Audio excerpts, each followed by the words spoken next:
I know. Hello, hello. We Hello, love hello. Whoop, whoop, whoop, whoop. Hello. hello. How is everyone? How are you? How are you? How are What you? Yes. what Yeah, is up? how are you? I'm good. I'm good. Yeah. Yeah. How are Oh, you liking Black Sun so far? I'm 10% in and it started off real fucking rough, but I like it. I heard it has a pretty bang beginning. Yes. It was hello, hi, I am invested, but holding. Oh, that's exciting. Okay, Yeah. good to know. So yeah, no, I'm keen to keep going, but I've prioritized. So my parents are still up, and they came up on Thursday, and I'd finished Hmm. on Tuesday, Monday, somewhere, and then I procrastinated on picking up another book. So I thought, oh, I'll get through Black Sun before they come up, or work on it before having to start Night Circus. No. I got the 10% in, and that was it. Yeah. So yeah, but I'm chill. I'm not stressing about needing to read, aside from the fact that I have 2 books remaining that are still over 500 pages, one being 900. And I chose this for myself. Why? I guess it's as good as mine. Yeah.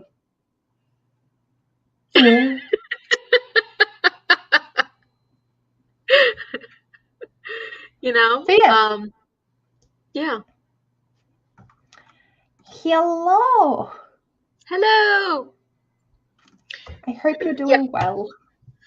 I'm a little nervous about I don't want to say I'm burnt out. I knew this was going to happen. Like knowing I had to read 4 Cassandra Clare books in 1 month was going to be rough because I was even this week I was struggling to read this week in general, and then I was Yeah. struggling to read this week in general. Because I just feel like I just finished Clockwork Prince, and then I had to go right into this right afterwards, and then I'm not in the mood for reading, and so it was like it wasn't rough. I was able to get through it, but like I kept getting distracted. So I would read some, get distracted, read. So it was very hard for me to just sit and read this.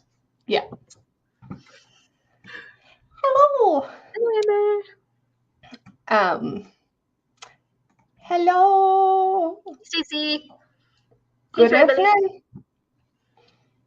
afternoon. Yeah, I found that like I was happy to put it down, but when I picked it up, I could sit through a decent amount. I also may or may not have fallen asleep for like an hour collectively throughout this, and I didn't go back and reread it. So So you don't know necessarily what exactly happened all the time. yeah, there's probably some dialogue that I'm like, I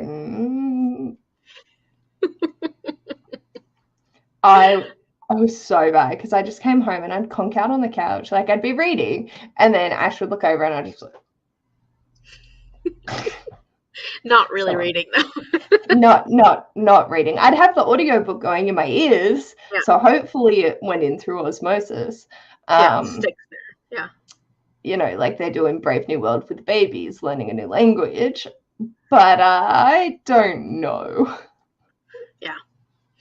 Yeah, and it did take me this book was definitely slow moving, and I think Stacey had mentioned that in one of her comments towards the middle of this book, that it was not going, like it wasn't going very far.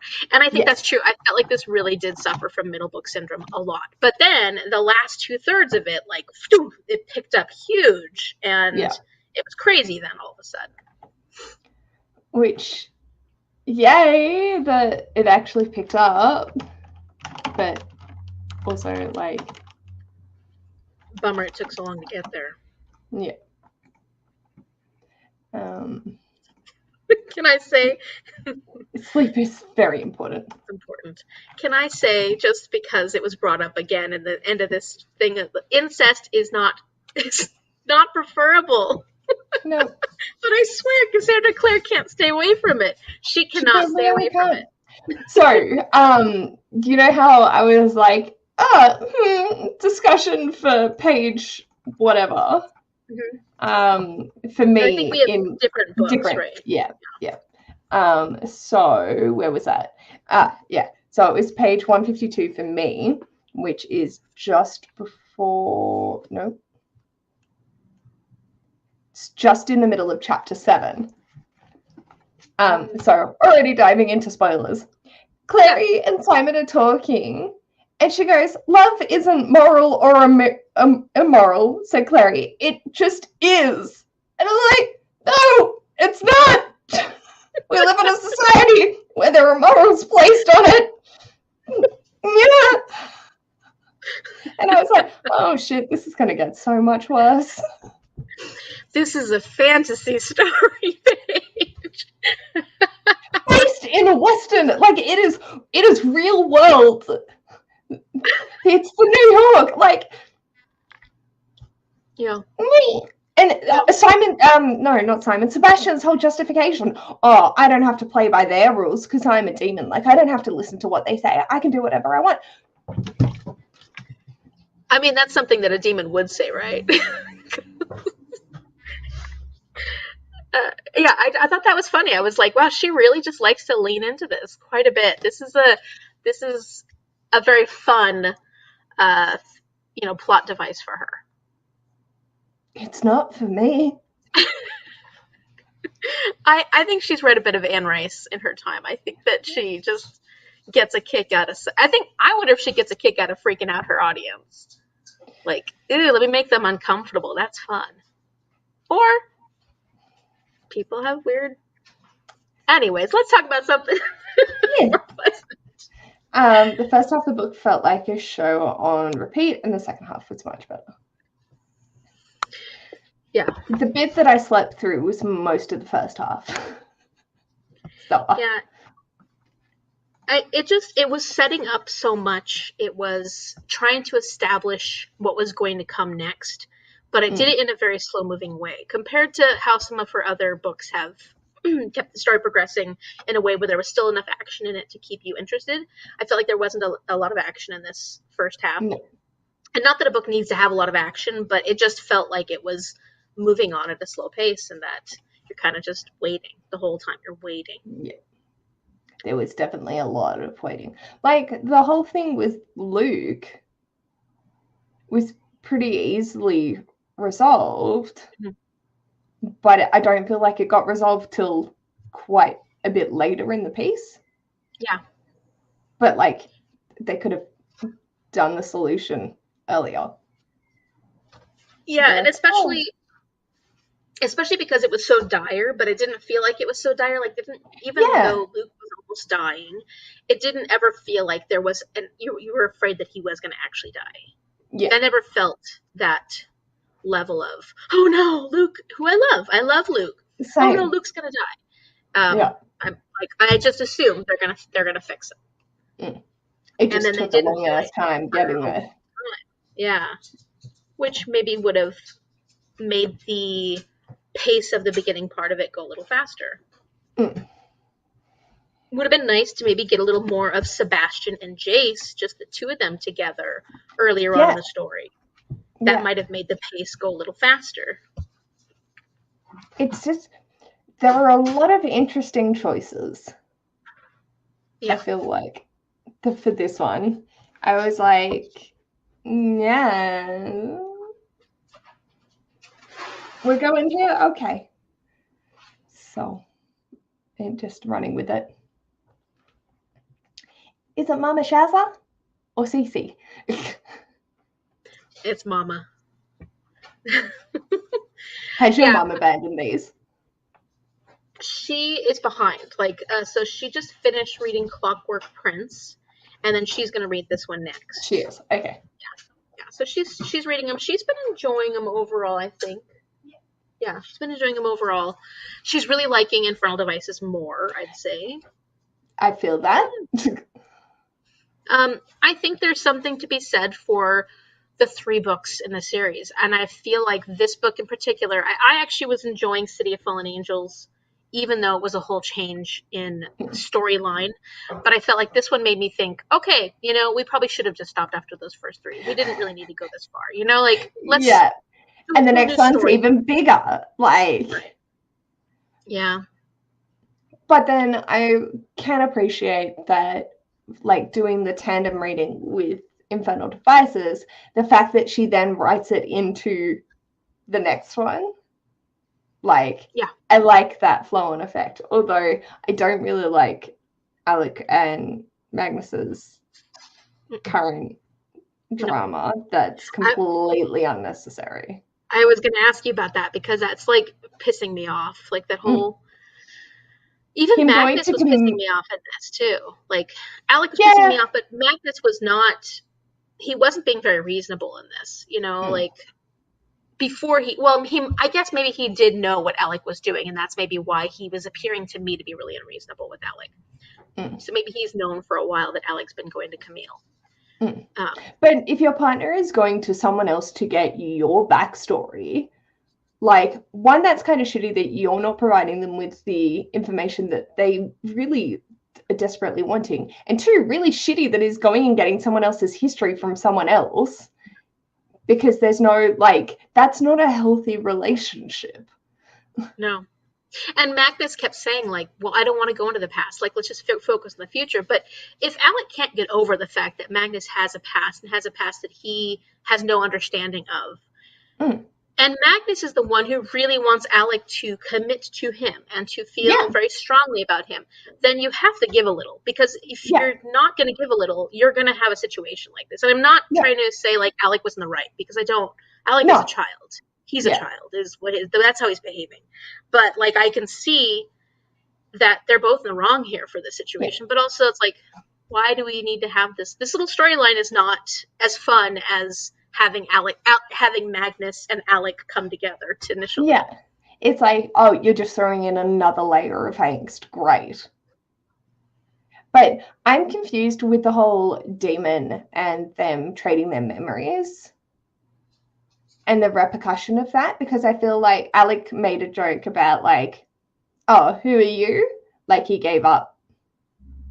Oh, right. The memory. Right. But then there were references at other times being like, he was staring at him like he didn't know him.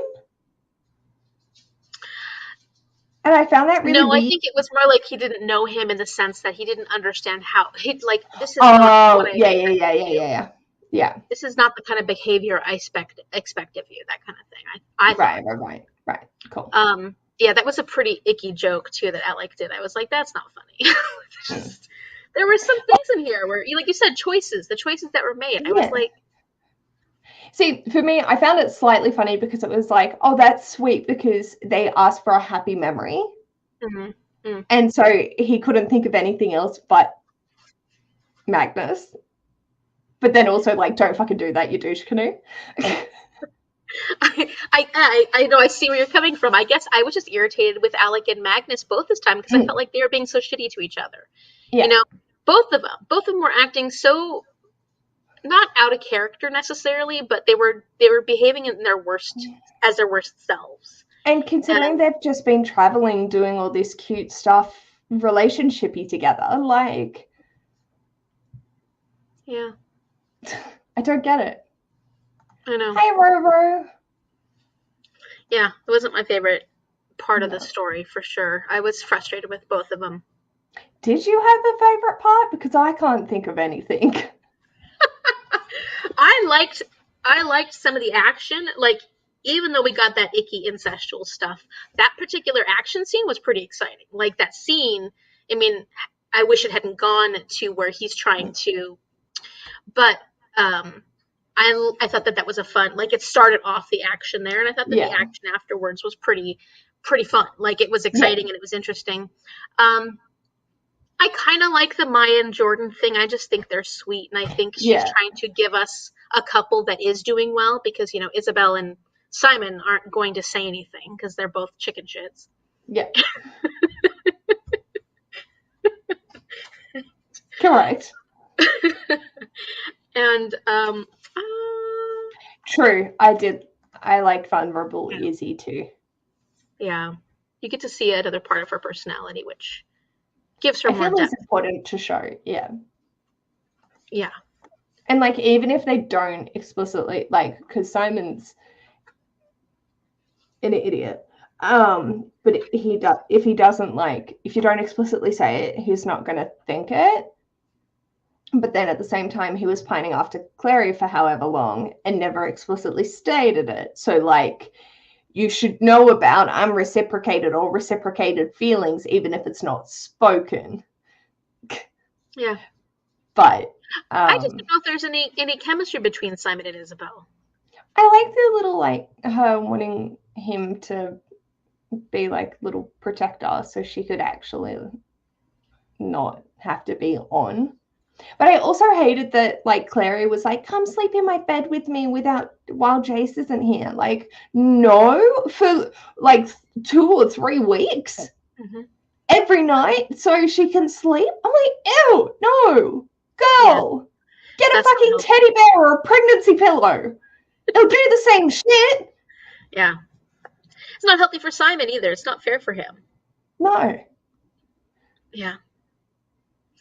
Now, what do you think of Isabel letting Simon suck her blood? That was interesting. I can appreciate that, like, I was uncomfortable in the scene, but I appreciated it. Yeah. Because, like, it shows a true trusting. Yeah.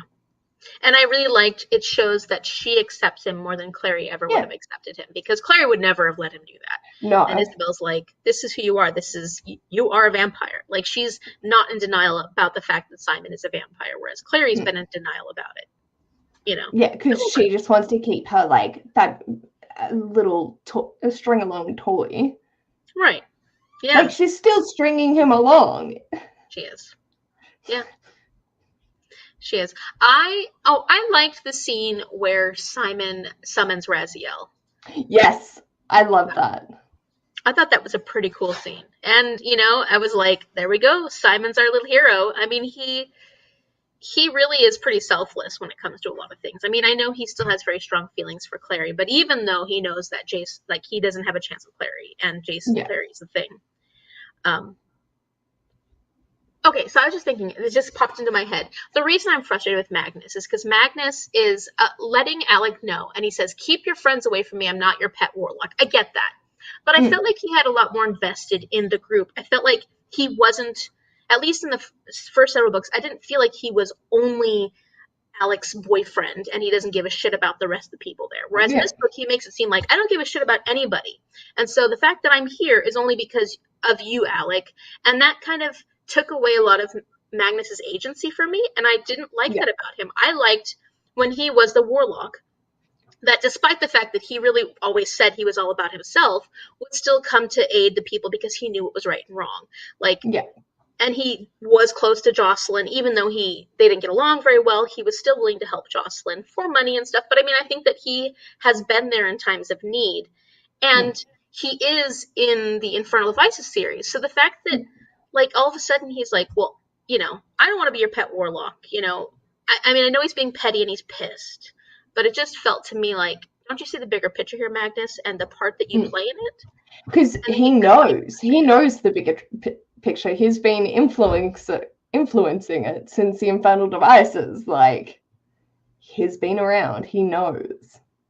I guess I just expect him to not act like an 18-year-old the way that Alec is.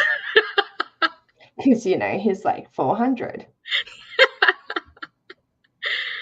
And I shouldn't expect that. I mean, because people do act dumb when they're in love sometimes, and I know I have. But even still, like, I feel like he was, throughout the other books, he was aloof, but he was still there. But now it's become like a, fuck all of you, I don't give a shit, like you were saying. But it's so out of character. It's not him. It's never been his thing to be like, yeah, I'm just not going to, because you're acting like a brat. Like, maybe just tell Alec your history or part of it, or answer some questions so he doesn't feel so insecure, so then he can actually, respond in kind. Yeah, I felt that. I think that was why I was so frustrated. Well, part of the reason why I was so frustrated with that storyline within this book. Mm. It was just so Yeah. mature. It was so annoying. What are you doing? Yeah. And then Jocelyn, I know you were pissed at Jocelyn. Yeah. Like, come on. You were fucking comatose for like the first 2 books. Yep. What? You've magically manipulated your daughter's memories for the past 16 years. What fucking right do you have to tell her that she can't be in love with Jace? Like, the way that whole conversation where she's like, Jace is horrible and you shouldn't be with him. It's like, where is this coming from? You don't know him. You kept your life separate intentionally. You don't have a say in this. And then, obviously, if you're going to, like, cage her, she's going to do the dumb fuck thing of escape and go do something fucking stupid, because that's how you've raised her as a child, is to do the dumb fuckery, which has been proven to us 4 books prior. Yes. And it's like, what do you expect? If you're going to push her, you're going to keep pushing her away from you. She's going to keep running away from you, and she's going to do the things that you don't want her to do. Like, Jocelyn's instead of going, hey, let's be a supportive parent and figure out how the fuck to do this while I can be actively involved and helpful, And then Clary just always runs and does the stupid thing. I liked how she pointed that out. Like, her friends were like, yeah, well, Clary always runs into things anyway. Like, this always she drives me nuts.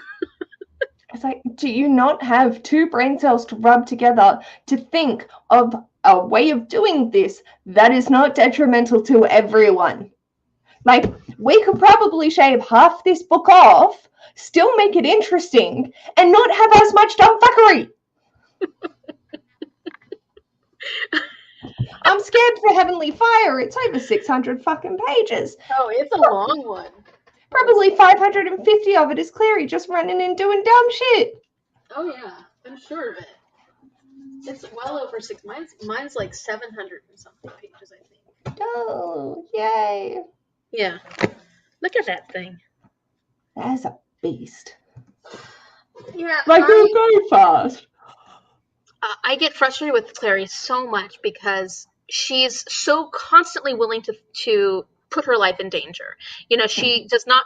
She thinks she's the only person that can do something. So she has every right to run in stupidly without a lot of thought and just put herself in danger. And it's like, you're not the only person around, and you're definitely not the strongest of everybody. And it does get frustrating watching her constantly do the same thing over and over again, and she never learns from her mistakes.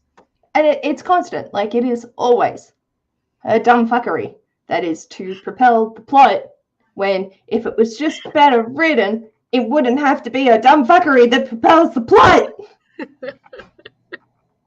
I really wanted to smack Clary when she screamed Sebastian's name. I was so mad at her. And I know that it had to happen that way, because if he had gone to but like, let's follow that, shall we? Let him go to the clave. Let's see how that happens. Right. Let it play out. It's okay. And she was totally going against what Jace's character is. And the good Jace, not the Jace that was. Yeah. And I'm like, him. It's like fucking Powerpuff Girls. The way that Jace was referencing, like, himself as him. Yeah, him.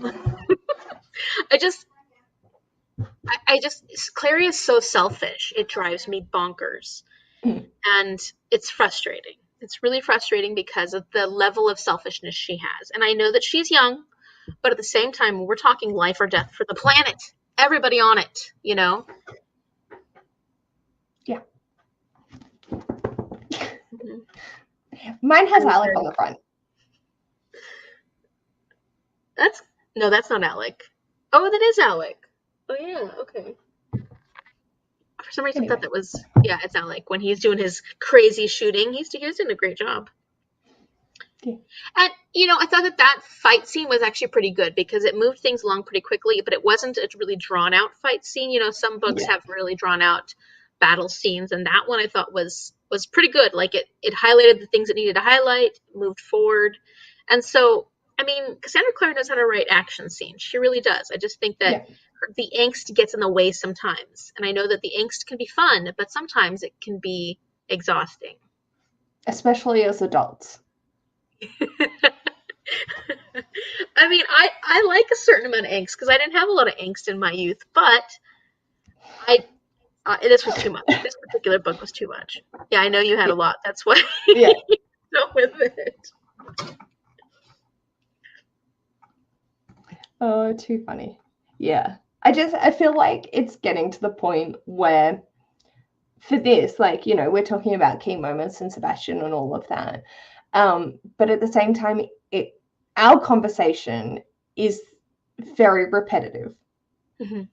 in like it is the same shit Yeah, over and over again. Oh, look, instead of Jocelyn mortally wounded, it's now Luke. So one parental figure's out of action, the other's having to be the bad cop because they're dumb fucks and don't know how to communicate effectively with teenagers.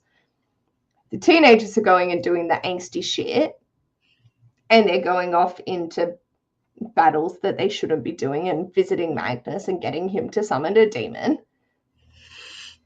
what was the point of that? There was no Oh, point. It didn't I work think that's out. where I fell asleep. Yeah, that felt like a waste of time for these kids. Like they could have been doing.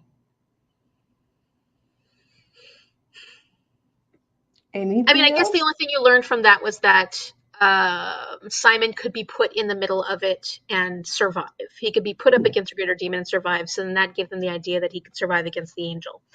Um, Mm. But but still, you could. yeah,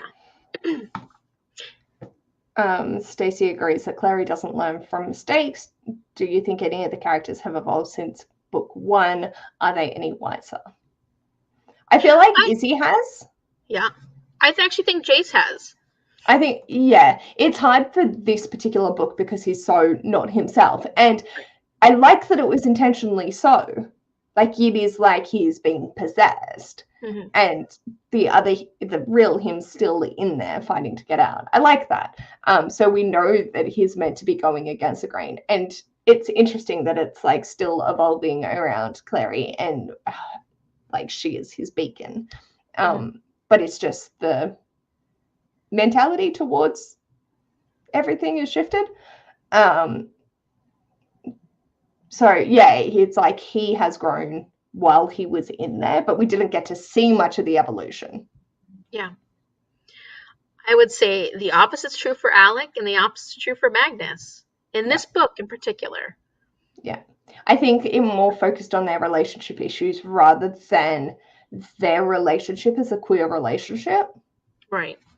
So because originally, like the whole drama with them was because Alec was afraid to come out. He's now out, so it's like, oh, we must throw all the angst in their relationship. Can't do any Right. well. Yeah. Which is like, that's fucking shit. But I feel like Izzy grew, Yeah. She did. and she's Simon. sort of learning to accept. Simon, I think, is making progress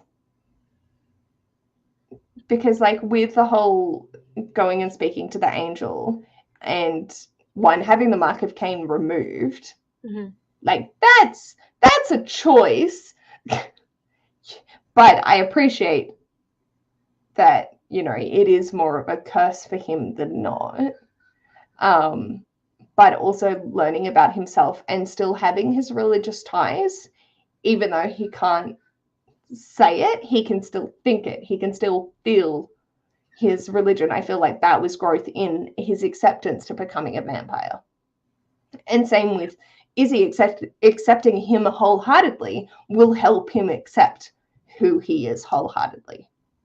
Because he has, for the past 4 books, been like, oh, I'm not a vampire. Like, well, however long he's been a vampire. I'm not a vampire. Like, I can go out in daylight. No one can hurt me. I don't have to drink blood. Completely in denial about who he is. Yeah, but the fact that Izzy was so open with him and allowed him to accept that within himself, I feel like we've got the foundation for progress. And thank goodness for that relationship with his sister and the progress. Oh, that was cute. I liked that.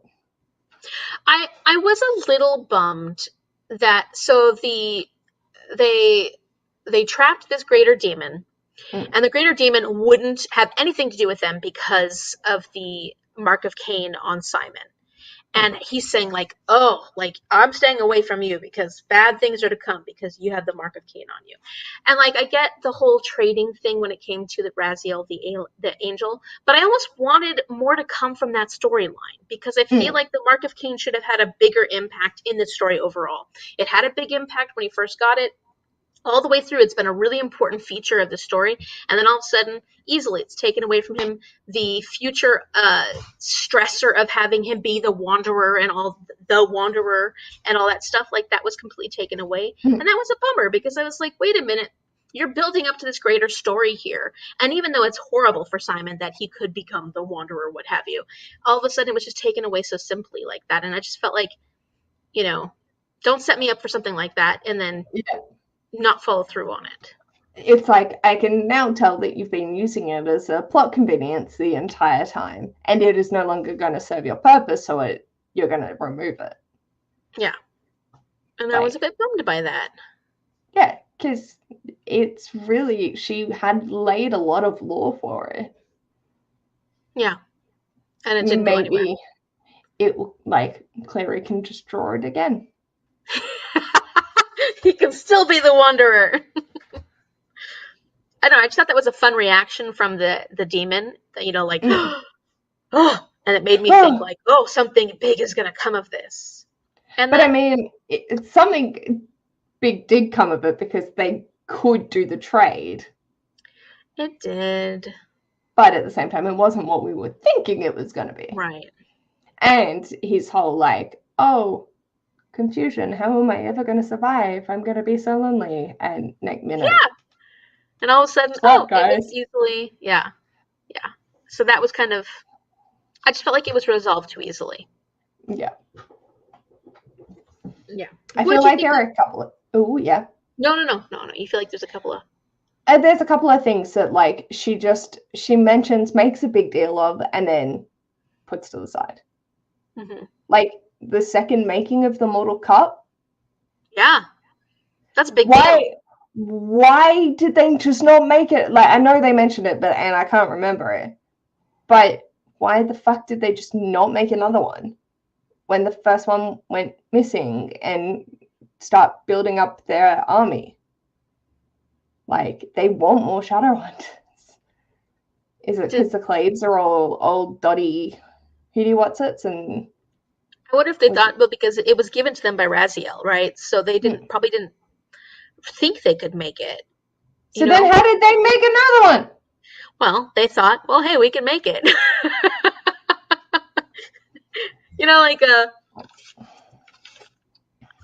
When you put so much importance on an item, like the Mortal Cup, like they did mention it in the book, like, it's still a cup, but people put so much importance on it, but then they pointed out, like, it's still a cup, like, it's still an item that has been given some sort of power because of whatever reason.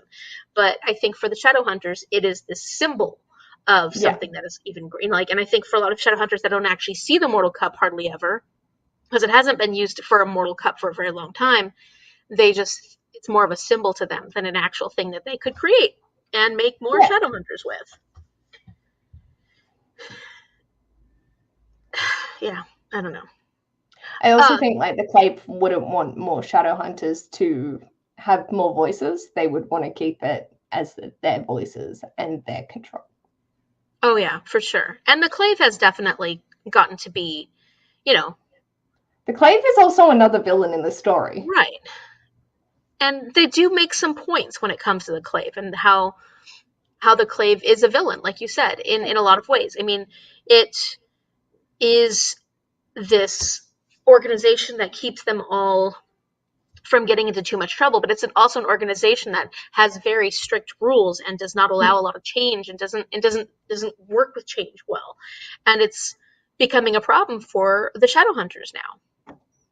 So we're just going to send in a bunch of teenagers to fix it.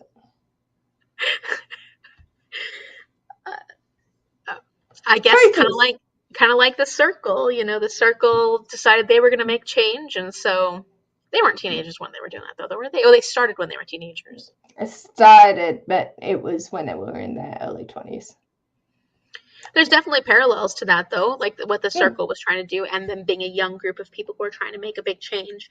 And this group of people is also maybe not the same kind of change, but I also think it's reflective of like our society and the fact that, there is a lot of political commentary in the similarities that we can draw to our real life experiences, and the importance of having your voice,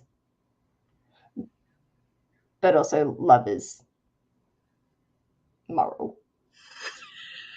No, it's not in this world. It doesn't have to be mortal. Well, it's proven by Jace saying, I loved you no matter what. I loved you anyways. Even when I knew you're my sister, I loved you. I would have always loved you. Always. I wouldn't have stopped. And I was like, just shut up. And then let's have my brother sexually assault us, shall we? Yeah, exactly. I mean, and Clary was way too blasé about that. Like, oh, don't worry, I'll take care of me before he sexually assaults me. Like, I mean, I'm glad she managed to kiss her. That is sexual assault. No, I'm like, she just kind of rolled with it all. It's like, come on, Clary, a little more of a reaction from you, please.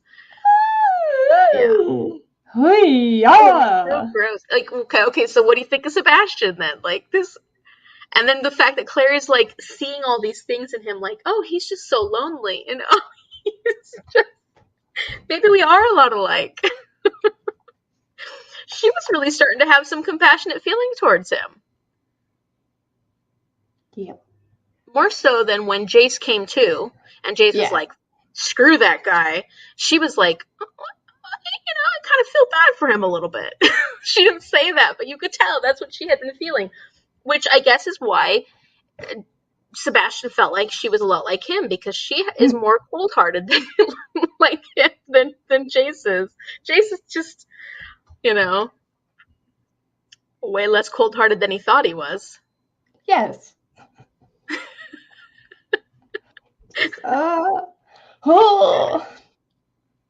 I'm glad she stabbed him. Yeah, me too. Because I thought that was necessary. I thought she had to. I was like, there's no way that Jace will ever feel about you the way you want him to feel about you if you don't do it that way. Yeah. Because, like, if she had just left it where she betrayed him, I mean, that's screwed up. Like, that's just 100%. Wrong. There was a lot of, like, I still gave it a 3.5 because I got through it. It wasn't that hard to read. Parts of it were fun. But holy shit, there is just so much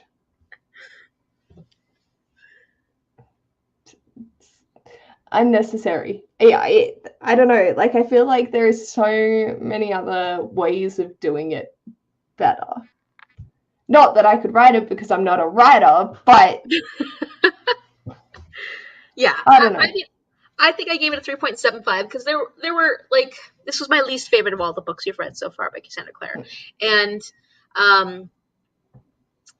it really picked up a lot for me. Like, I was pretty excited for the last 2/3, so that picked it up a lot, and I was like, okay, I was liking it, and there were certain things added to the story that I enjoyed. Like, I really liked the Iron Sisters. I want to know more about them.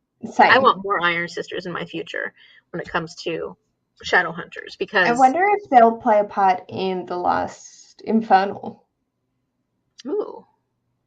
Oh, speaking of which, and I don't think this is spoilery for Infernal Devices because we haven't finished it anyways, but is Brother Zachariah Will?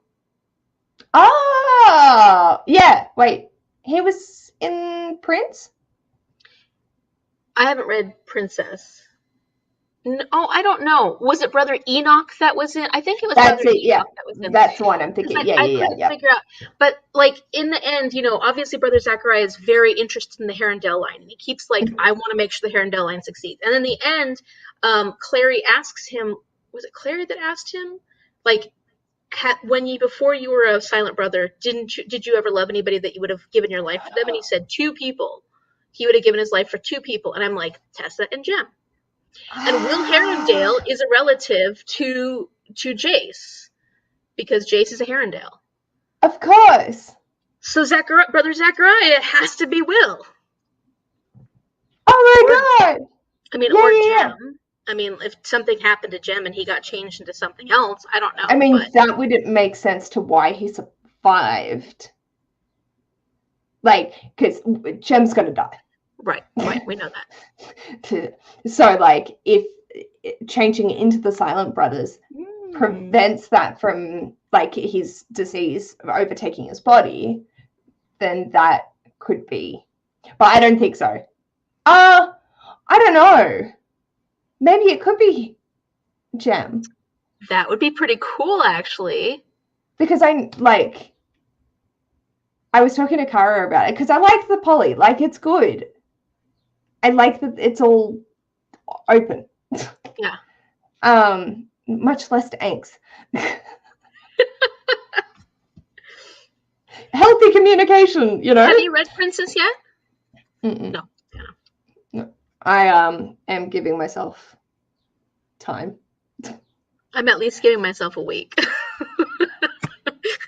But then I think that's all I can give myself. So Oh yeah. Oh fuck, the end of the month is coming up. it's coming up very quickly. Yeah. Look, I'll probably go 21st for Clockwork Princess and then the 5th for I'm going to need Fire. longer for Heavenly Fire because that's over 700 pages. I'm going to, and we're I'll probably just fall asleep through it. Maybe it'll be very exciting. I mean, okay, hello, Marine, little psycho bitch. Yeah, but it was a long time ago, Shell. I don't remember. I mean, I don't remember well enough. I know you're confused, but it was a long time ago. And I remember some things about it, but I don't remember everything about it. So I think that's why. So now maybe Shell's just given me the clue that I needed. No, I don't remember. I did read them, but it was a long time ago. And I can't remember. Like, as I'm reading it, I remember stuff and I remember certain things that happen, but I don't remember ultimately what happens. I mean, I know like kind of who ends up with who in what sense at what time, but I don't know exactly what happens to each of the characters at the end. So like, right. My guess of it being Brother Zachariah is not based on my remembering anything, or my guess of who Brother Zachariah is not based on my remembering anything about what happens at the end of Infernal Devices. Now I'm feeling intrigued to read the third one. I mean, I really liked Infernal Devices. I mean, I'm really liking it on reread too. So well, it's first time read, but yeah. Yeah, it's a fun, and it's just so much more succinct, I think, than this series of illustrations. Less angst. Definitely less angst. Still angst though. Yeah. Interesting. And I based my guess on Brother Zachariah based off what he says to Clary in this. Like, you love two people. Like, oh, that makes sense. And the fact that he's so interested in the Herondales. He's got to be one of them. Okay. Now I'm guessing he is based off what Shell said. I like that. Sorry, everybody, for spoilers about Infernal Devices, but it's not too spoilery, is it? We didn't give too much away. No, and we still don't know what's happening. We still don't know what's happening. Yeah. Okay, sorry. I got distracted. Maureen. Little bastard Maureen. Let's talk about her. She just pops up out of nowhere, and I'm like, where the fuck did you come from? Right. And she killed Camille. Yeah. And she's now the head of the New York Vampires. This crazy little vampire. I feel like that's... She's a crazy little evil vampire. Of course you are. So, I might have been asleep for this. Where's... Right. Raphael. Yeah. He's not technically the head of the New York vampire. He's still Camille. Oh, I see. Yeah, so he's not the head. Camille has stayed away though because Raphael has threatened him, and he got in trouble. She got in trouble because she killed some Shadowhunters. So she has Right. to stay gone because the Mm. Shadowhunters have it out for her. But Right. she is technically still the lead of the New York vampire group. Okay. Yeah. Back up to speed. Yeah. And this little 13-year-old vampire who's been causing all kinds of problems is now just, I mean, she's evil. She is She's evil. psychotic. Yeah. Scary. So what's going to happen there? I don't know. Like, it feels odd. I mean, we've got Sebastian still out there.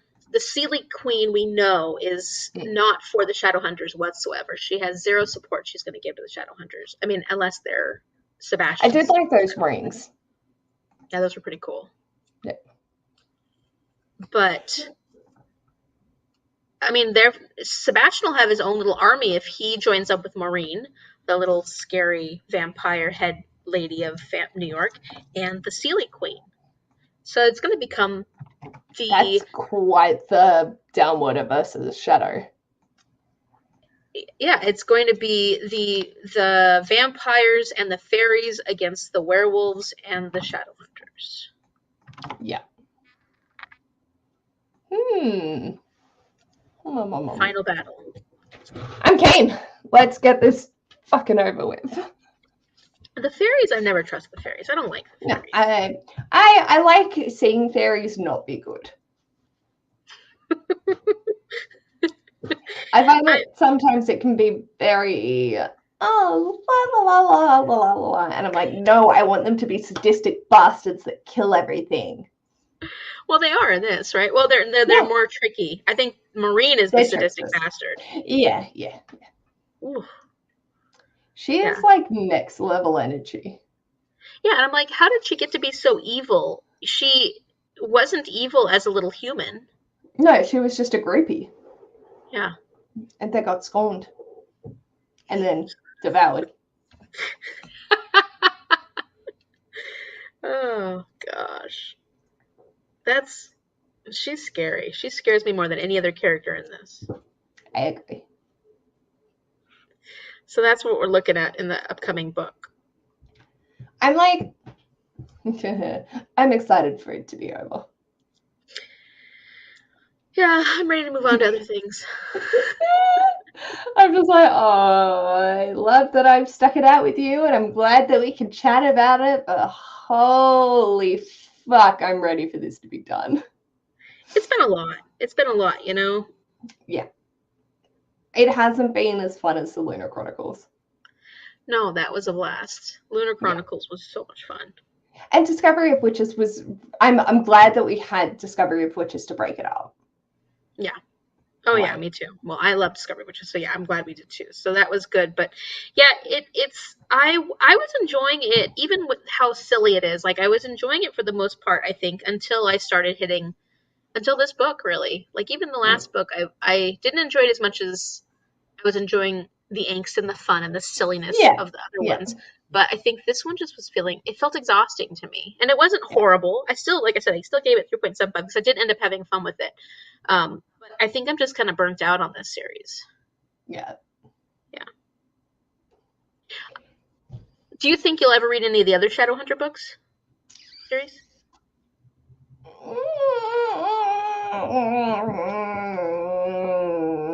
No.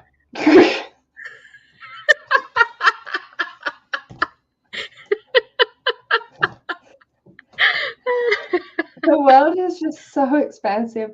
There's so many of the fuckers. And I just... I wouldn't mind figuring out what I need to read to be able to read the children, like the most recent ones that are coming out.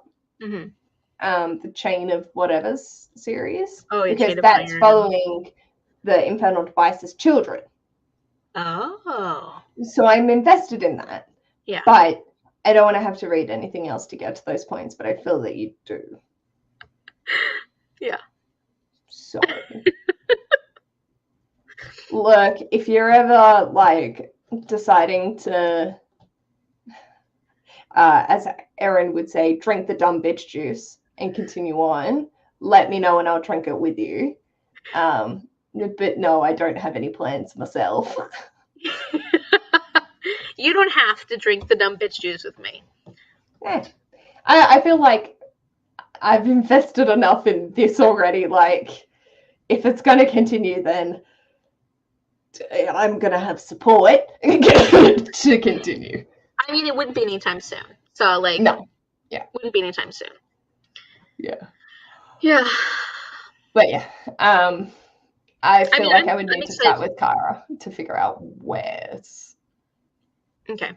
So where you'd have to go to continue on with that new most recent one. Yeah. Okay. But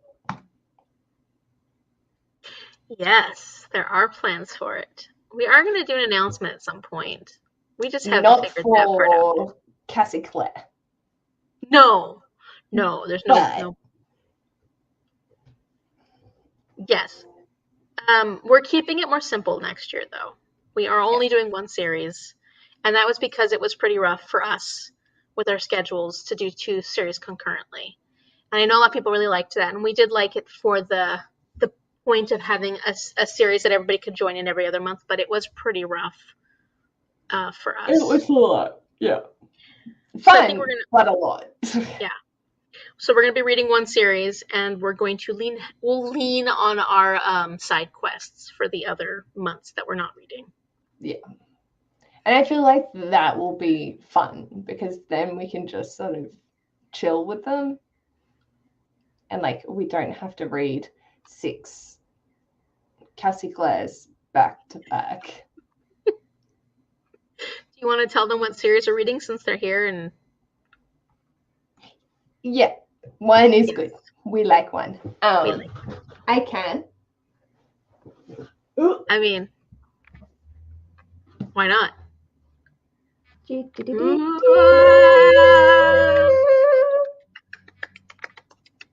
We're excited about this.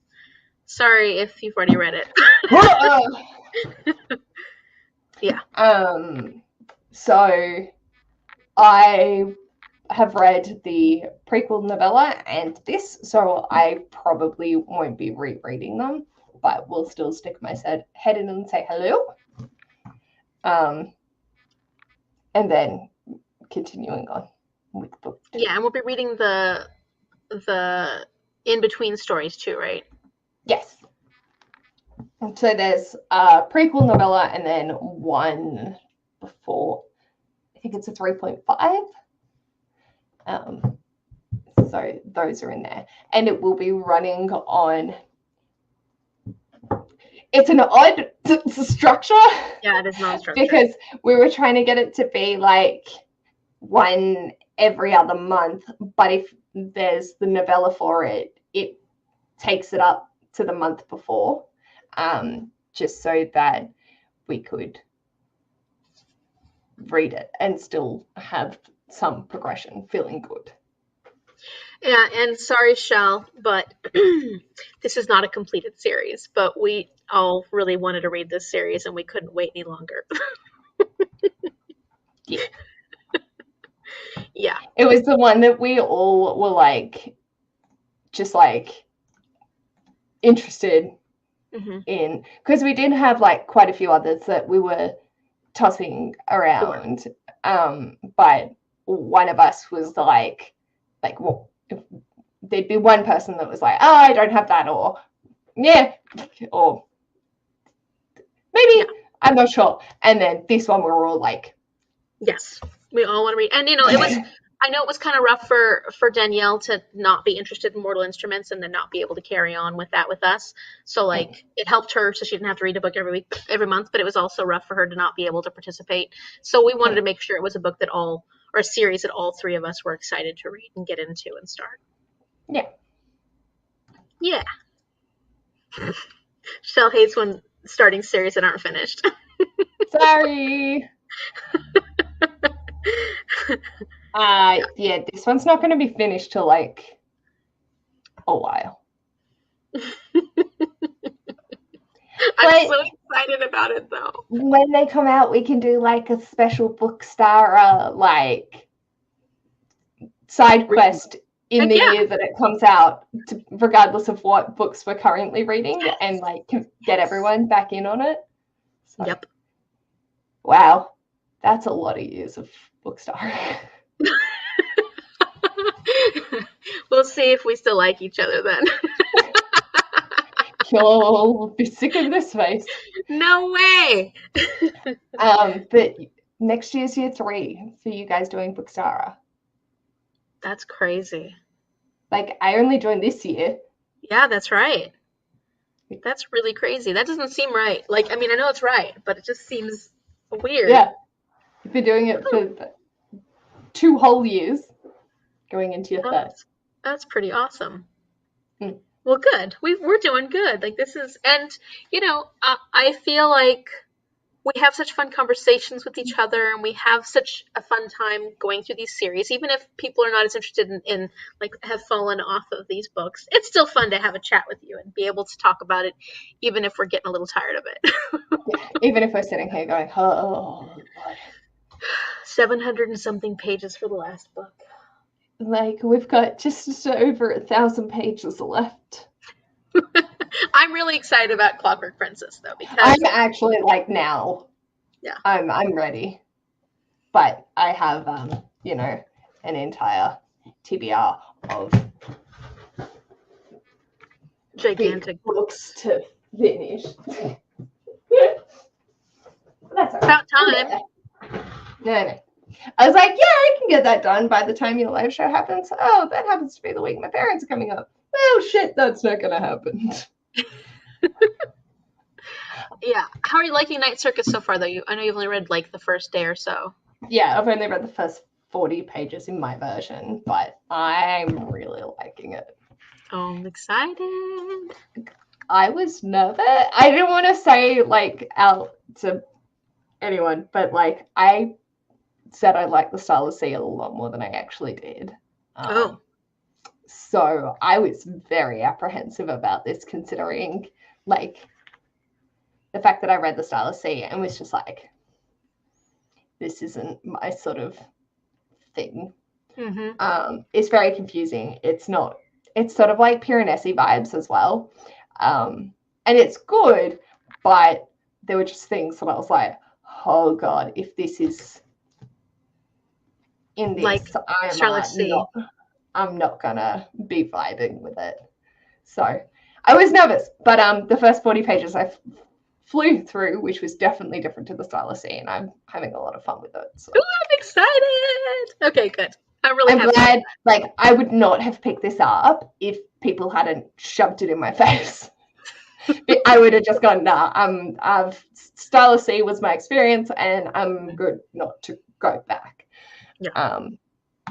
Even though I have heard that you will be an Erin Morgenstern stan, or you'll hate one and love the other. That's what I've heard a lot about. Either, you know, people who love Starless Sea weren't as crazy about Night Circus. People who love Night Circus weren't as crazy about Starless Sea. And some people just love both. You love both. But no one's hated both from what I've heard. Yeah. Like, it always seems to be one or the other. Mm-hmm. So. Which is interesting. So yeah. Her writing in them is that much different, or at least the story is that much different that you can enjoy one but not necessarily enjoy the other, huh? Mm. Yeah. I'm curious. Like, I'm not sure. I'm only 40 pages in, but I feel more confident that it's not going to be horrific. Well, I know Natalie wasn't a fan of it when she first read it, so it'll be interesting to see if this changes her opinion. She said that she was bored in the beginning. So does it feel boring to you? No. Like, I like I think for Starless Sea, it was very much like, I will never forget the protagonist's name is like Zachary Ezra Rawlings or whatever, because they repeated his 3 names over and over and over again. And you would think that I would like it because it was set in a, like, library and academia, and then it progresses into this magical world. But no. Did It was not work just for you. so, like, convoluted and clunky. It just, there was no flow. We were one crazy thing and then the next thing, but the parallel to get from A to B was sidetracked to X and Z in the process, and I was, what the fuck? So yeah, whereas this is just floating along, being like, let's learn some magic, bitches. Okay. Is it similar at all, like, to the writing style of because you said it has similar vibes to Piranesi? Does it have similar writing to, she also wrote Jonathan Strange, in which I haven't read any further in that one. Does it have, because this is about magicians also, so does it have a similar kind of feel going into? Okay, It's cool. like Susanna Clarke and Erin Morgenstern are the same person, and Stylistes Piranesi and Jonathan Strange and Night Circus are the same. Oh, that's like, weird. Okay. Different, but the same, like, same sort of vibes. Mm-hmm. Wow, that is. The parallels, huh? Mm. Maybe they are the same person and they just wrote slightly different. Hmm.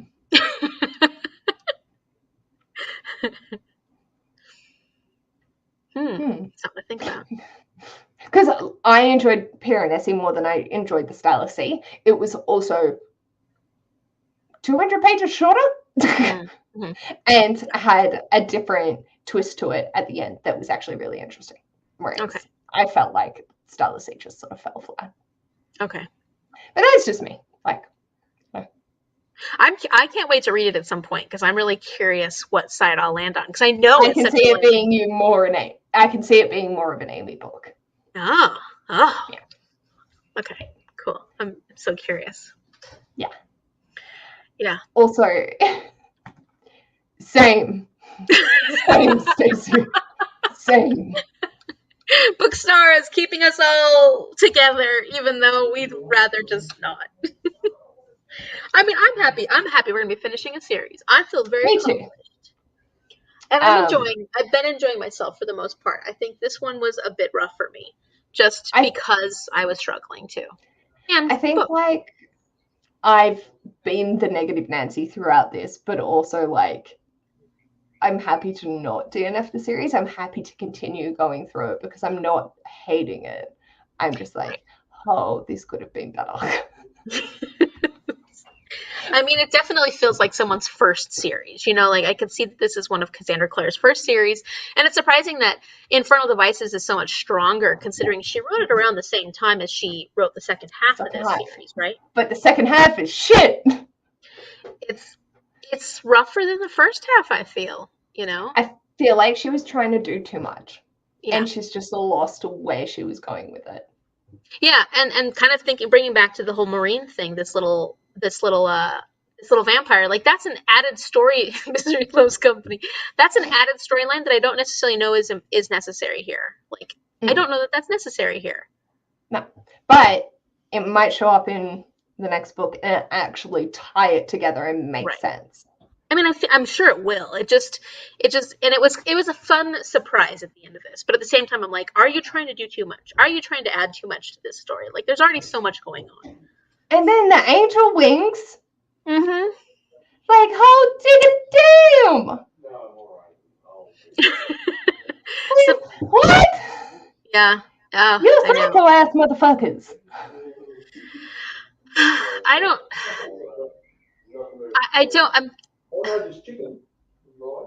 I'm curious to see, like, sorry, my brain stopped. Did most of the Shadowhunters that are supporting Sebastian actually die in that battle? A lot of them ran away, right?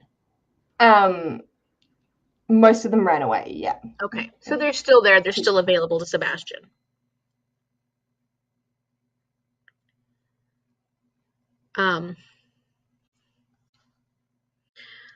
But yeah, Stacey, thank you for sticking it out with us, because it's it's fun to have other people to have the conversation with.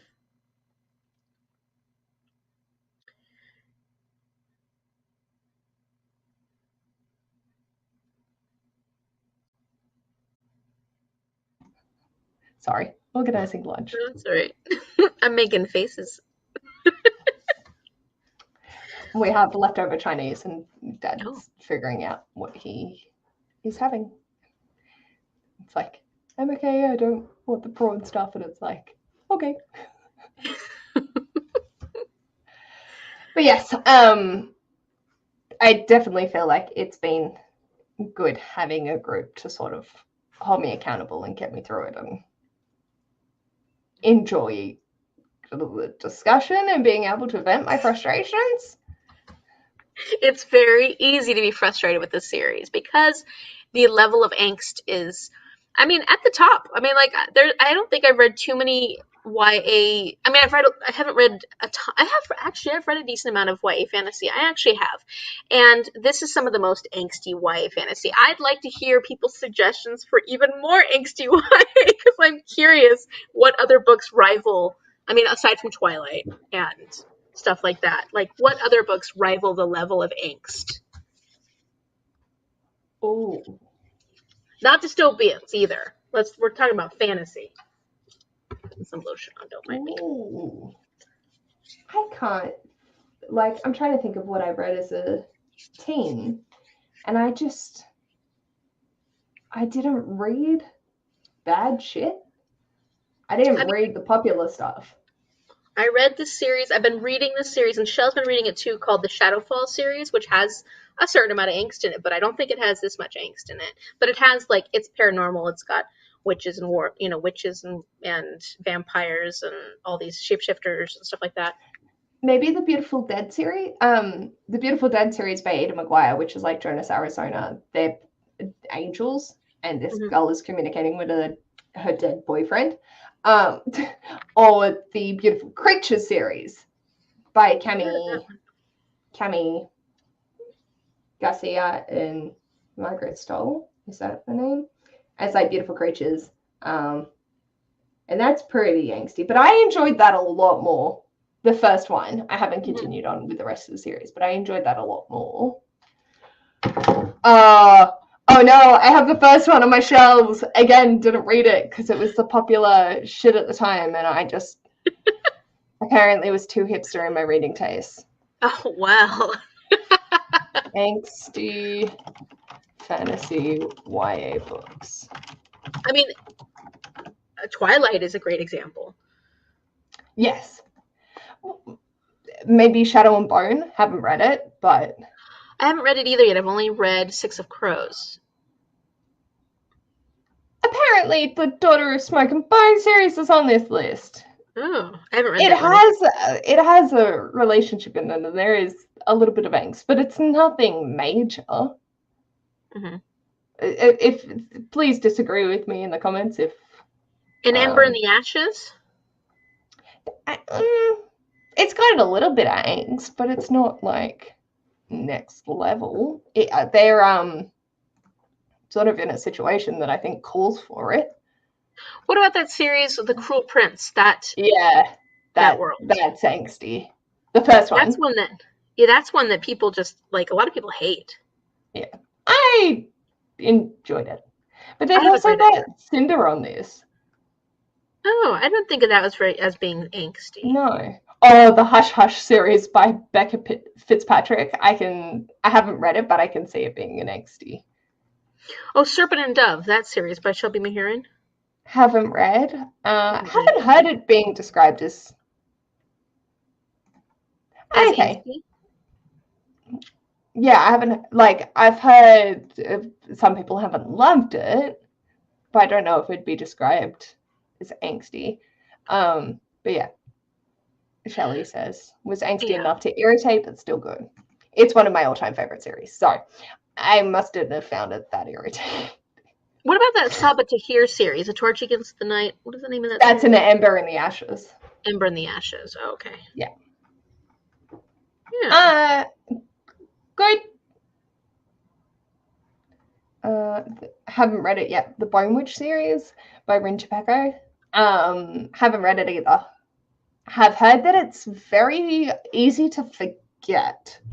Oh, forgettable. YA books to read if you love angsty male leads. Let's have a look. Yeah. Switched by Amanda Hocking. It's like a Changeling book. Mm. Is Silver that part by of the Graceling Rhiannon. series? Hmm? Is that part of the Graceling series? No. Oh, okay. It's weird. How about Akatar? Yeah. Vampire Academy by Rochelle Mead. Oh, I've heard of that one's pretty angsty. Yeah. And apparently The Magicians by Lev Grossman is on that, but I've also heard that's really fucking shit.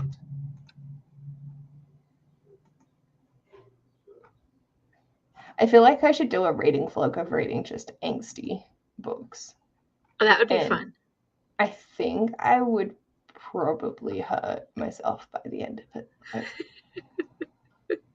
considering how I'm already struggling with this. Someone said Tagana by Guy Gabriel Kay.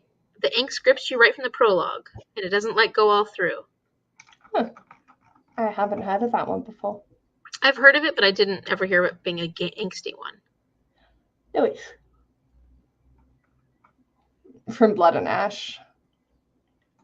Akatar is a bit angsty, but I absolutely adored it. Love it. Probably the Throne of Glass series would also come under that. That's what I was thinking.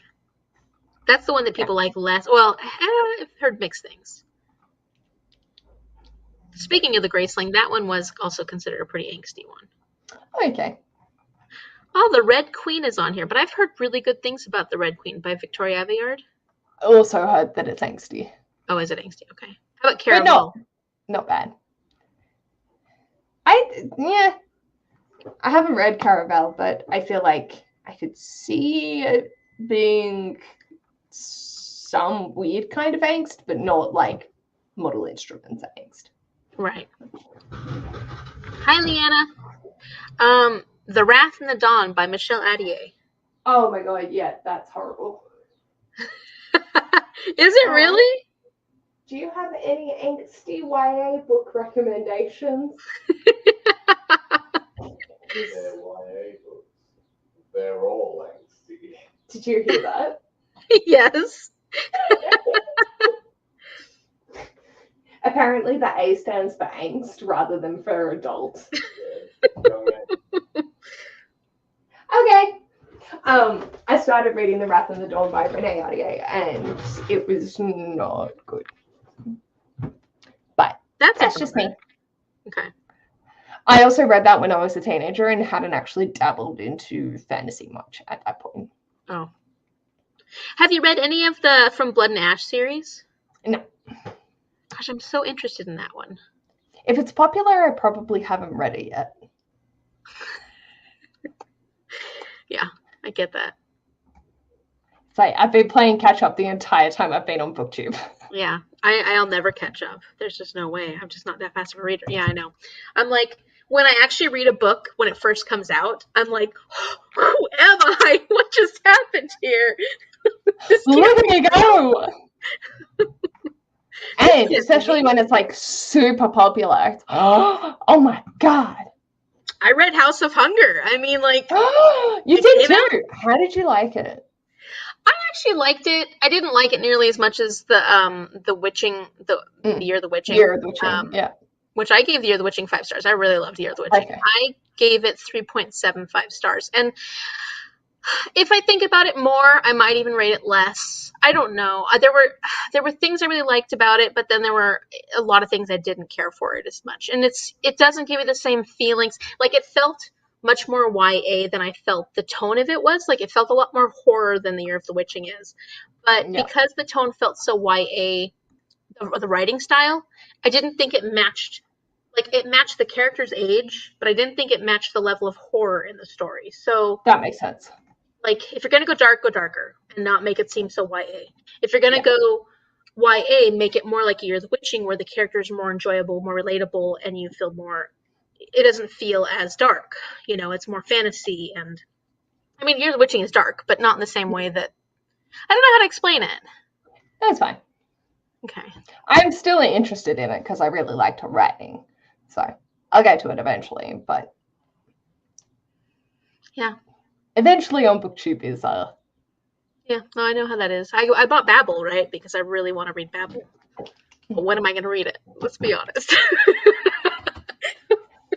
I feel like we need to give ourselves permission to not stress. Yeah. Like, you and I both have a fuck ton of buddy reads and like obligation reads, which I'm sorry because I keep throwing them at you as well. No, it's good. I mean, but like throwing Jonathan Strange and then the next month Night Circus and then having the 4 Mortal Instruments Cassie Clare books, like that's a lot in a given period. And it's sort of just like, can we just say fuck it to everything for a month? I mean, December is what we're interested in. But then you've still got your Advent. Like, I know that you've made it so that you're going to have more flexibility to read the things that you want. But it's still a challenge. It's still not just mood reading or anything like that. Yeah. Picking it up as we go. And even this month, like, as much as I wanted to have it a month where I'm catching up and stuff, I'm finding that it's really hard just because I do need to get the Cassandra Clare books done. And I do need, we are doing our buddy read, which I'm very excited about because I've been wanting to read Night Circus for a very long time. So it fits into what I want to read. But I'm not going to get as much read this month as I was hoping I would because the page numbers of all the books that I have to read are so high. Yeah. And like last month, I got 13 books read. That's a lot for me, but a lot of them were shorter reads, and it was easier for me to get through them because they were shorter. Whereas this month, I know it's just, and I'm struggling this month, So like, as far as wanting to read, not even that, just, schoolwork is just weighing down on me. And so, yeah, you're right. We don't give ourselves much of a chance to just mood read and just enjoy reading for a month. We don't. But, I mean, that's part of being booktubers, too. Because we have things we want to do, and we want to do them. We genuinely want to do them. Yeah. But, yes, you're right. We should not stress ourselves. We should just have fun. It's like, for 1 month, for me, like, I'm pretty chill because I've made my TBR game not unachievable for me. Like, I will usually always get to the books. I might not get to the extras though. Yeah. But like, it's like, can I just have a round of Cluedo where every prompt I pull out is just mood read? Yeah, that would be nice. Really fucking boring TBR game, but I'm still accomplishing things of checking off the being able to reveal cards at the end of the month. But I have 0 restrictions. Yeah. But then I'll think about all the challenges I want to do and all my reading goals and... Yeah. I mean, a lot of the bigger booktubers have recently gone every other month with their board games, which at first I was like, oh, that's a bummer because I love watching the games so much that it's like hard to, separate yourself from the fact that those booktubers are worn out. But lately I've been thinking to myself, like, every other month, that doesn't seem like such a bad idea. I feel like for your game, because you do the viewer prompt, you could just do like that on a short and like Magda spins. But you don't have to do it for yourself every month. Right. But you've still got content that you'd be able to put up. Like you could just talk through like Might Be Read or MBR or whatever that stands for. Like POPs, Pile of Possibilities or something like that. Yeah. And then, but still you have your game at the end of it because you have the interaction aspect of it. Yeah, and I've been considering that because I've been feeling, well, I mean, and I've said this before, I really like secret TBRs and I have ideas for things, fun videos I want to put together, but I never get a chance to do them because I don't ever make that a priority. Even when I get them on my TBR, I don't make creating that video a priority, so it just doesn't happen, and those end up being the last resort books because I have other books I need to read. And so there's a part of me that's like, I need to find a way to create a little more flexibility so I can do content that's exciting for me, because lately I've been feeling burnt out on my own content. Like I just haven't been feeling the motivation to make my Sunday sum ups, which I loved when I first started making them, and I do love them, but it just all feels the same to me right now. And right now that sameness is not something I'm enjoying. And so could you do like more squares on your game that are just like question marks? You mean like, like secret TBR kind of thing? It can be whatever, or just you need whatever it to be. I want it to be. Okay. Yeah. Like, is that interesting to see for people who are watching your game though? Yeah. Like I know heaps of booktubers that have like, oh yep, that's my secret TBR spot. I'm not going to tell you what it is, but because then you know that there is something exciting planned. Even if it doesn't come out that month, it could come out in a couple of months, and that's sad. I find like, and then you're still getting to play the game. You're still getting like roles, but it's not, if your statistic of placement is higher, like that's fine. Like Sid from she does do that, yeah. She's got the whole on the spinner. It's literally one of the prompts every time. Well, not every time, but most of the time it comes up for her though. Yeah, and I still find it fun to watch. Yeah, that's true. Yeah, I have to do something like that, or or decide that I'm okay with it being every other month, because it does feel a little. I can see now why those bigger booktubers got burnt out. Yeah. Like I can see it, and I don't want to get burnt out, because I've been feeling like this month I'm just like, I'm not feeling the motivation at all, and I don't want to get to the point where I'm so burnt out by it that I don't do it anymore, because it's very easy to just not do it anymore, and that's, I don't want to get to that point. Yeah, that's like how we were discussing taking April off for the 2 weeks, not the whole month. So because I still want to do the videos I want to do, but having that little extra time up my sleeve. That's you. Thank you. But yeah, I figure we'll figure it out. I'm really excited about my December content, so at least I have something to really look forward to, because I'm very excited about that stuff. Yeah, it's once a year, so like I'm always excited when that comes back around. Yeah. I got some new ideas. I want to video prep like all the things, but then I don't want to do Vlogmas because that's too intense, like even 12 days of Vlogmas.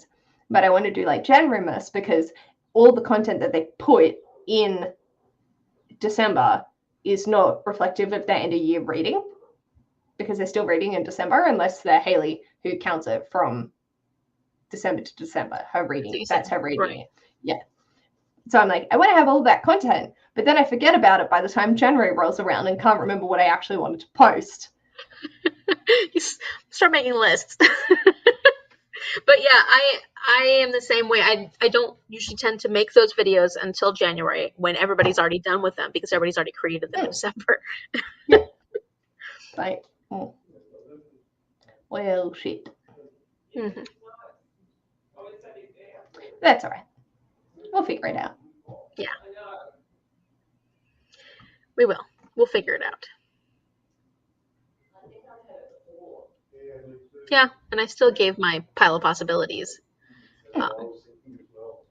Thank you for that feedback. That helps. Because it does. It gets a little restrictive sometimes. And I love my TBR game. But when I don't feel like doing it, that's not fun when I love the game so much. like when I'm actually like, I just can't see myself. But yeah, it was fun to at least have my viewer prompt and have Magda spins. But then I was able to talk about books I'm planning on reading, and it felt a little less pressure this month. Yeah. Could you also do like roll as you go?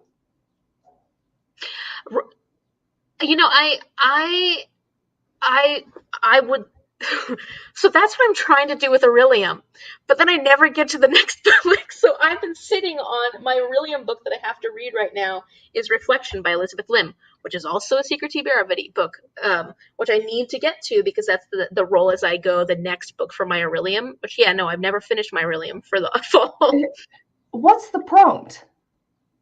I don't remember at this point, but I did a vlog for it, and I really liked, I love doing the Roll As You Go, but I just haven't had any time to get back to it yet. And I like doing Roll As You Go, but sometimes it's hard for me. And then, me, I read 5-6 books at a time, so that makes Roll As You Go really really difficult. Or you could probably look over the stuff and realize that you've already read it, so no, that's cheating. That's cheating. No, I'm not doing that. No, that is strategic. No. So then there's obviously a book that you're sitting on that has been a struggle. So replace it with something else so you can move on and feel accomplished. No, I have to read that book. I have to read that book. It's going to be the Aurelium round next year by the time you finish it. I'm going to get it done. No. Paige's trying to save me from myself. Yes. We got this, yes, Stacey. I am trying to save you. And I just keep pushing back. I'm legitimately going to go on your Goodreads. Remember, you were a necromancer, weren't you? I'm going to figure out from the books that you've already read. I'm going to disable my Goodreads. I'm going to disable my Goodreads. No, I'm just kidding. Amy! Oh, goodness. I knew you still had it ongoing, but I didn't realize it was Well, only because I'm vlogging it. That's a separate vlog I'm trying to do for it, so. Then use vlog footage for one you've already read. Just repeat it. And do your editing self being like, it was supposed to be this book. I'm not doing this book, and I would like to complete it. So here's this footage. I gotta read the book anyways. That book has to get done. It has to get done.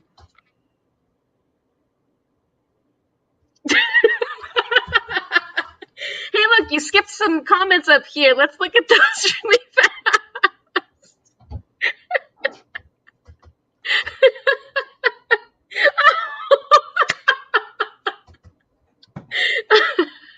Shame! Shame! That was frightening.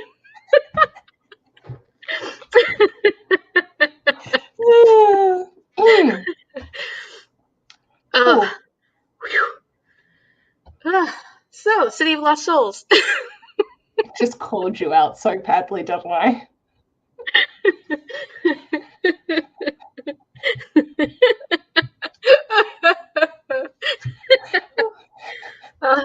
But my December content's going to be fantastic. Yeah, is it going to include reflection? That would have been smart if I'd used that in my game.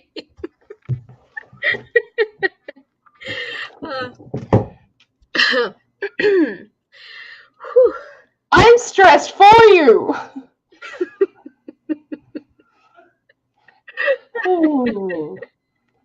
I know you'll be fine and you'll get to it. It's not actually a problem. It's fine. You're allowed to swap out. So it hurts. I know. It was just because of the way I formatted my my vlog. Yeah. Oh, I understand. Although I've started a couple of video series this last year that I never finished. So what does it matter, right?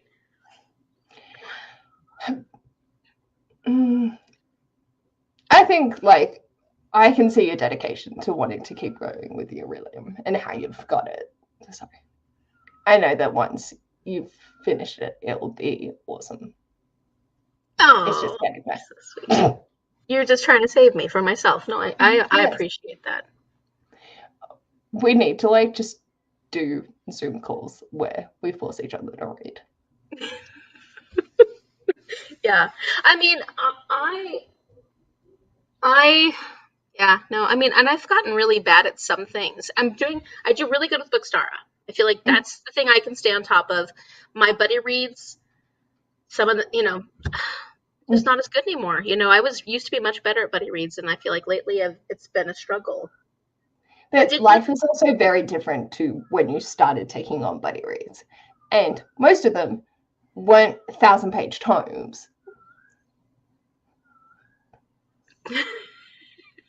It's something you like to do to me. Yes, I do. But it also doesn't worry me if you don't end up, like, the conversation's still going to be there. I'll still be able to talk to you about it when you get to it. Like, it's not a time-pressured thing. Yeah.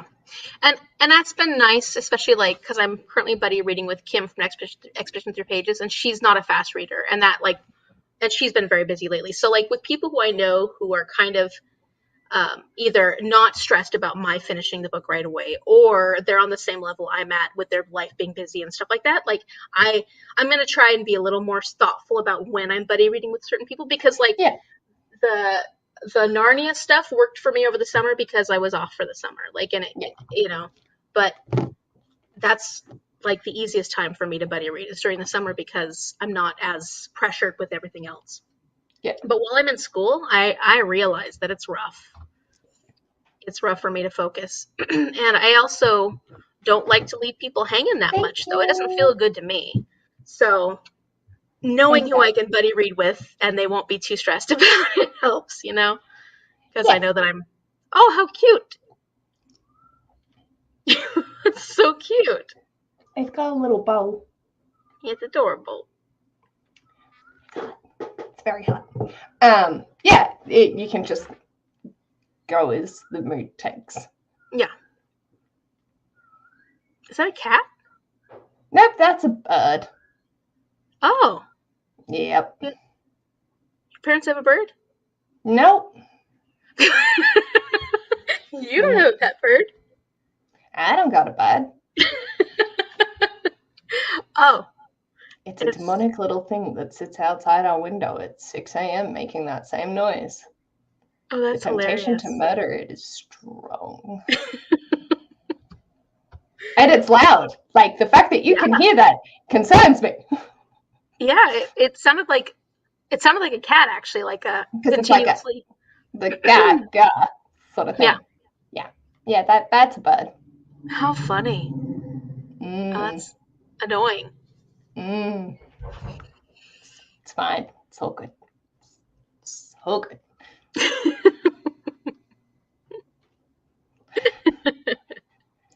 But yes. Every other month you can do your game, and other months you can participate in a month-long readathon and be able to switch your books so you can just mood read the prompts. Yep. Usually that's the way you should do things. Yes. I've been pretty good about I haven't been great about readathons the last several months as far as, like, completing them when I decide to start them, but I've been pretty good about not overdoing readathons recently. So I feel good about that in the last couple of months. Just the last couple of months. Oh, not that I realized that I never actually posted the video that was announcing the winner of Not Safe for Workathon. Oh. Yeah. Yeah, I didn't do it during the right time anyways, so, like, we did it later then. 4 months ago. It was so much fun, though. Yeah. That's like me and the series that I've started and haven't finished. I get it. It's all right. It's all right. I will email them. Are you doing any readathons this month? Like, actually doing them yourself? Like, I know you No. always had a readathon. No. Oh, bother. I need to talk with Naomi and Danielle. Oh, yeah. Yeah. Big one coming up. I actually need to organize a time.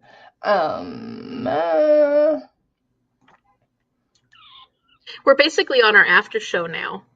Yes. Just so you guys know, if you want to know what it's like after show, this is it. this is us in a nutshell. I'm just like, because we need to film and stuff.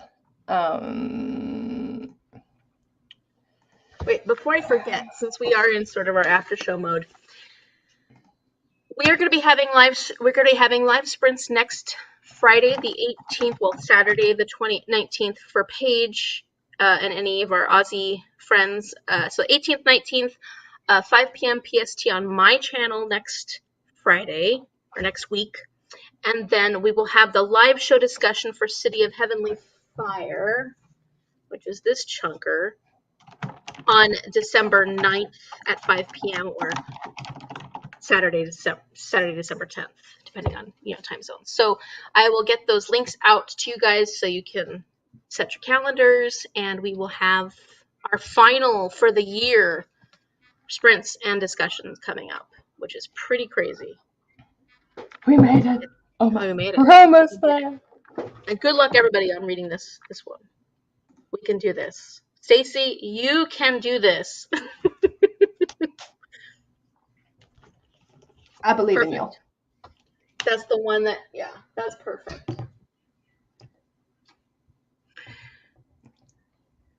I'm just doing Knockout November, and so far, well, Night Circus will be on that, because that's towards one of my 5-star predictions. Then I've already done one set of sprints. I'm hoping to do another set of sprints, not including ours next week. And it really does sound like a cat. Yeah. And then what else? I don't know. I have a lot of options. I think I'm going to have... No, I just say I had planned on taking the readathon this month really loosely. So progress, not perfection. Yeah. What were you going to Bit say? by bit. I'm just thinking, like, for the new year, I'm probably going to have a stronger focus on reading through series. Just after doing my tracker, I'm like, oh. How many open series now? Do I have to say? So let me. I don't think I've put in for Iron Widow or last month. So from the end of October, I think. Yeah, from the end of October, I have 194 ongoing series. Whoa. That makes me feel good about my list. I'm glad. I'm such a jerk. No, like I will get there. Slowly. Yeah. Oh yeah, for sure. Go ahead. Yeah. I'm just good fun. What did I read? Oh, so I just finished Infernal Devices. Now my Mortal Instruments. I haven't. Let's see. I have. How many do I have on this list? I have 65 series on here, but I have done for 1, 2, 3, 4. So 61 series ongoing. Nice.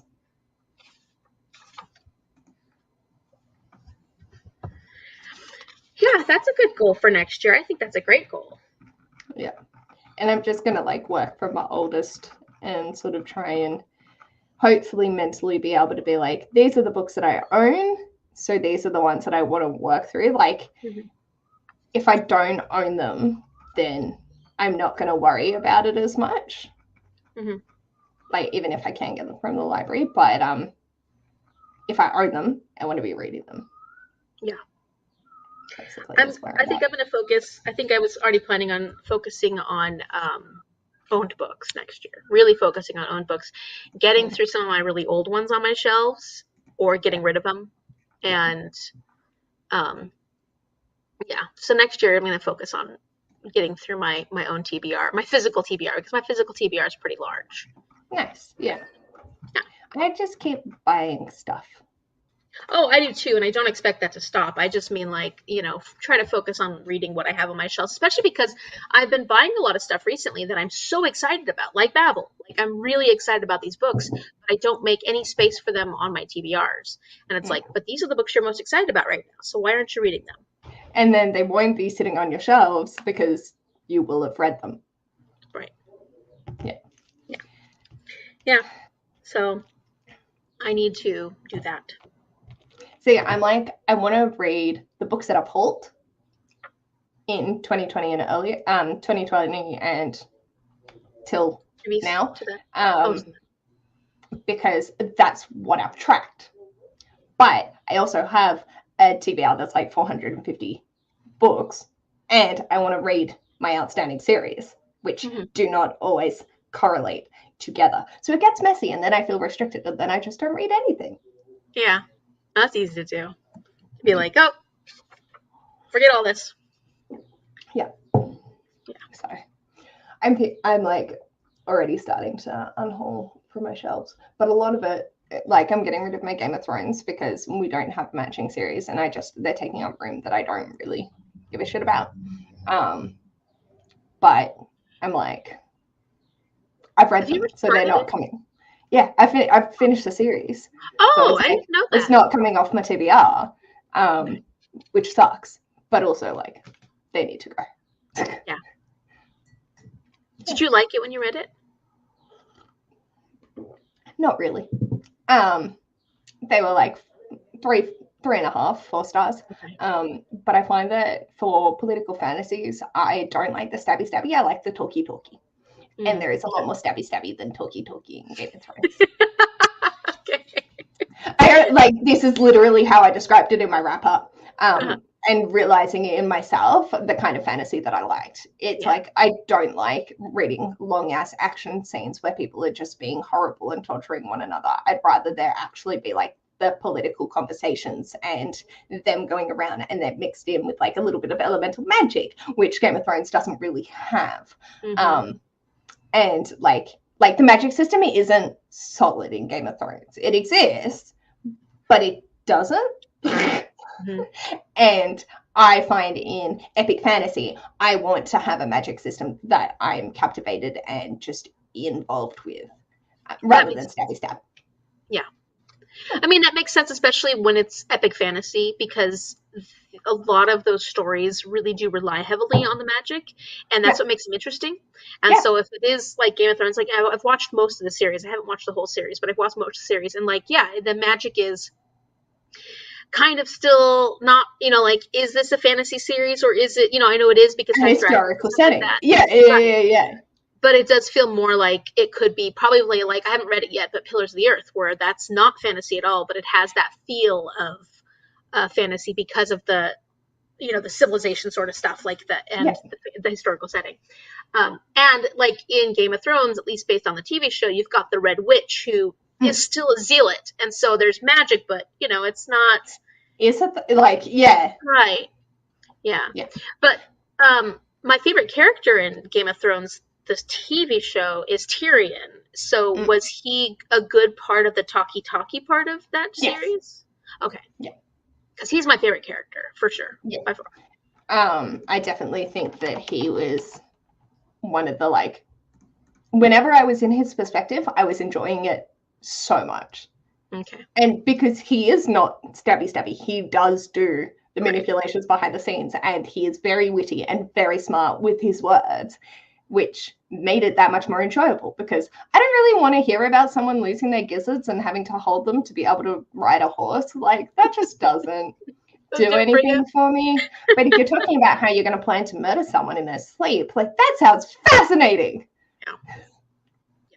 Or have it and be completely historical, like Clan of the Cave Bear, like Pillars of the Earth, and have that expectation going in that I'm not going to get like a heavy-duty magic system, so that I'm not having the expectations.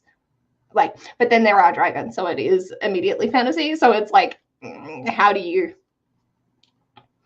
combat that? I mean, yes, and yet there is an expectation with history, like when people of that time actually believed that there were such things as dragons and there were such things as, elves and stuff like that, if they actually believed in their own folklore at that time, that there were such things, like kind of like mythology and stuff like that, Yeah, that is 100%. genuinely based on their belief system at that time, then I think it's okay to bend it a little, Yeah. if it's set in that time period, I think it's okay to bend it a little and not necessarily have to call it a fantasy. Yeah, maybe you would, but I don't know. I think there's like something kind of fun Games about of that. Thrones, it's harder to not classify it as a fantasy because it's just been like prolific for the fantasy tropes and going about it that way. But I'm just like, you is boring. I mean, I'll try it at some point, but I'm just curious. I was just curious how that. I feel like you'd enjoy it, but it's not going to become all-time favorites. Okay. Is where I sort of. It's funny because like I don't feel confident like being like, hey, read this book. I think you're going to love it. But if you say, hey, I'm interested in this book, how do you think I'm going to feel about it? I can actually like have a rough. Yeah, this is an Amy book, or yeah, I think like you're going to really enjoy it, but I don't think it's going to be your next best thing. Right. Like, I think, have you read Priory of the Orange Tree? No, I would like to read it. I can see that being your kind of book. Yeah, okay. But I don't know find anything. It more. I have no clue what it's about, though. Like, even, I've heard so many people read it and talk about it, and I still have no idea what that. Same with not Crescent City, but the House of what? I have it now. What is it? Where is it? Where'd it go? The House of Earth and Blood. But I have no clue what this is about. No, I've read it and I've got no clue what it's about. And so I think there's that's another one that I'm interested in reading, but I have zero idea what it's about. Priory is very in-depth. Like, it's not one of those that can just be like, here, this is a book, like, it's got this, and this, and I think this will be this with this. Because, like, it's a sapphic, predominantly queendom that is got a bucket ton of political machinations going on behind it. They're exploring systems, like magic systems, but also looking at different cultures within this expansive world. But further details, like, I like that. But that also isn't very descriptive as to what actually the fuck is going on. Right. No, it isn't. But I do. Well, I love the Deborah Harkness series. Very, very detailed, excessively detailed. A lot would say. I don't feel like Prairie was. I think the world is just expansive. Okay. And she needs that many pages to be able to describe all the things decently. But I wouldn't say in abundance. Okay. There's also a tree. There's what? There's a tree in Priory. There's Priory also of the Orange Tree. Right? Oh, yeah. All right. Ha, that's funny. I'm an idiot.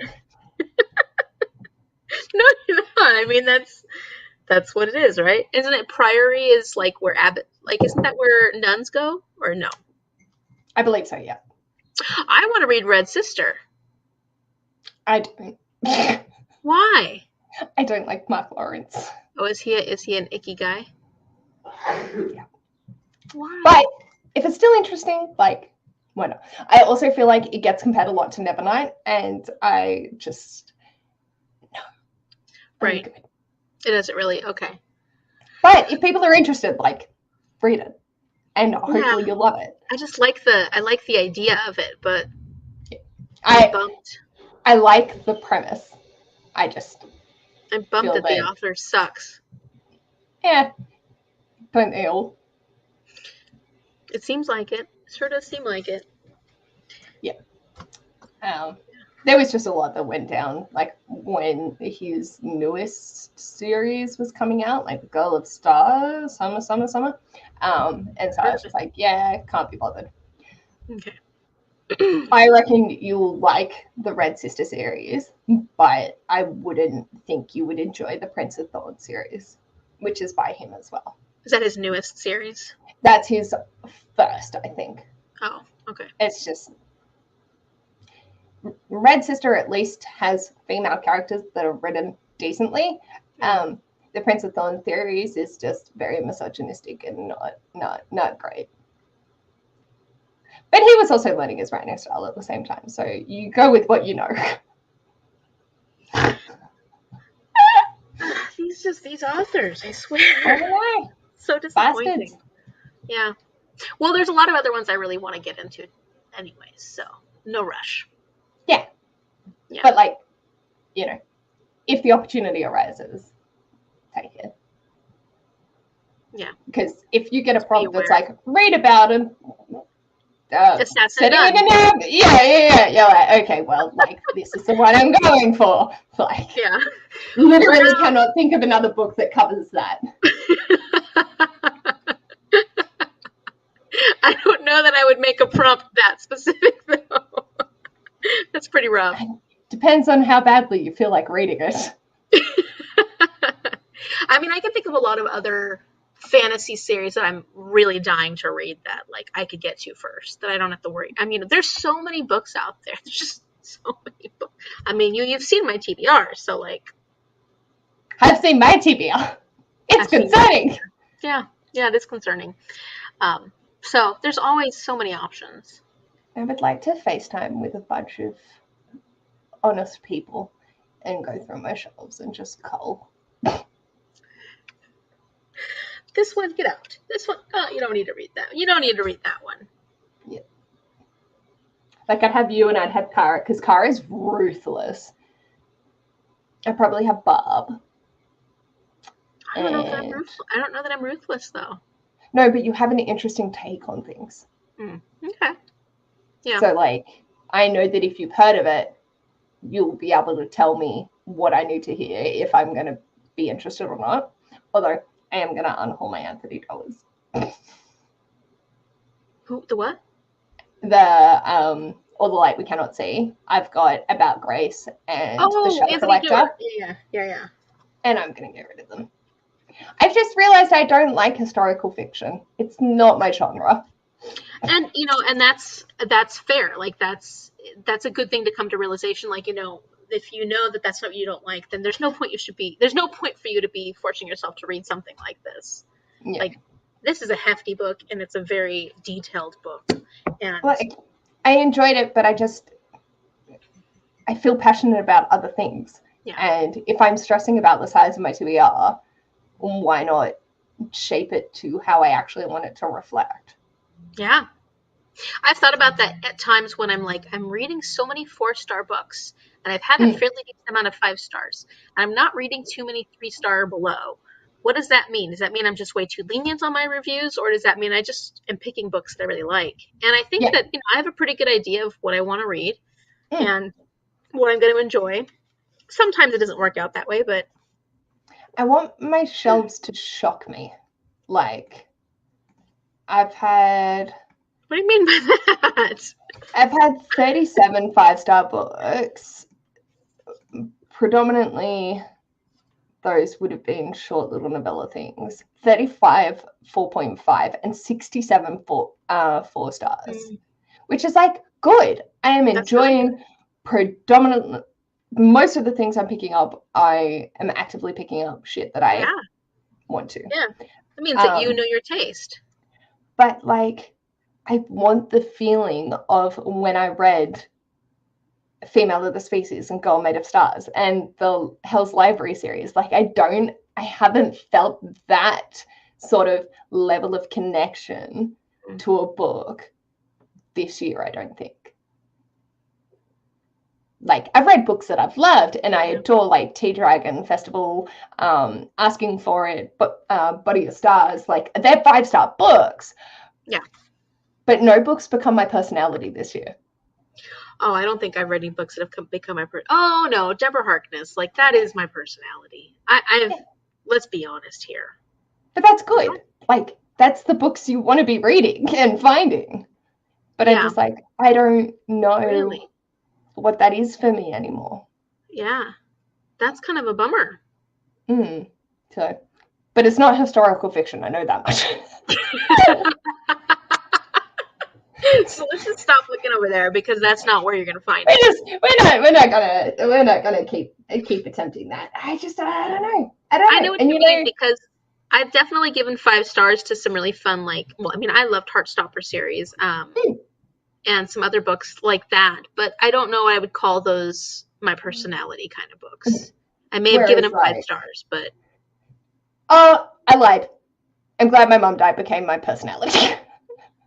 you did love that one. Yes. Yeah. But like that's 1 out of 164 books. Yeah. Gosh, I loved Song of Achilles. I don't know if I consider that well, I reread Shadow of the Wind, and I would still consider that one of my favorite books. But I was a reread. So, does that count? I don't know. I mean, I've reread Matilda. Yeah. But I reread that every year. It's not a rediscovering it. It's a just continuing to love. I did read the one which I absolutely adored. By John Mars? But I don't think it, like, I'm not putting it on my favorite shelves. That also could be because I've run out of room on my favorite shelf. I don't know. gave a lot of children's books 5 stars this year. And they're nice to give 5 stars. Like, yeah, but they're kids. I mean, I'm talking picture books. I need to double check. Mum mentioned my Amazon wish list. I need to go through and double check. Oh, I love the reading list. That's definitely along my lines of. You really did. I did. I loved that book. It was like, I don't know. That one was a comfort. It wasn't necessarily a pleasant, happy read, but that was kind of the kind of book that when I'm reading contemporary, that's the kind of contemporary I love. And it just hit everything I needed to hit. I absolutely loved it. Yeah, I don't know. Yeah, that's I'm hard. even looking at my wish list and I'm like, yeah, none of these really like. You feel like they're going to be the ones. Yeah. I don't know. Who am I? A Song for the Wild Bill also, like, that hit my soul. So I loved it too, but well, and honestly, the parts that made me cry in that one were the parts that were like, this is me. These are the things that I'm facing. But I wanted that conversation to go a little deeper. And that's maybe where I love Song for the Wild Bill, but it was almost a little too mellow for me in the conversations that I was like, this is the conversation I want to be having, and you're having it, but I want a little more because this is such an important conversation for me, if that makes sense. Like, it was 100%. Great. And I wonder if I would get that more from reading the second book. Like, if that conversation continued in the second book. Have you read the second book? Yeah. It is continued, but it's not in depth. Okay. Like, it's not. It continues along in the same sort of level that it is, and it brings other things to the front, but it never deep dives. Yeah.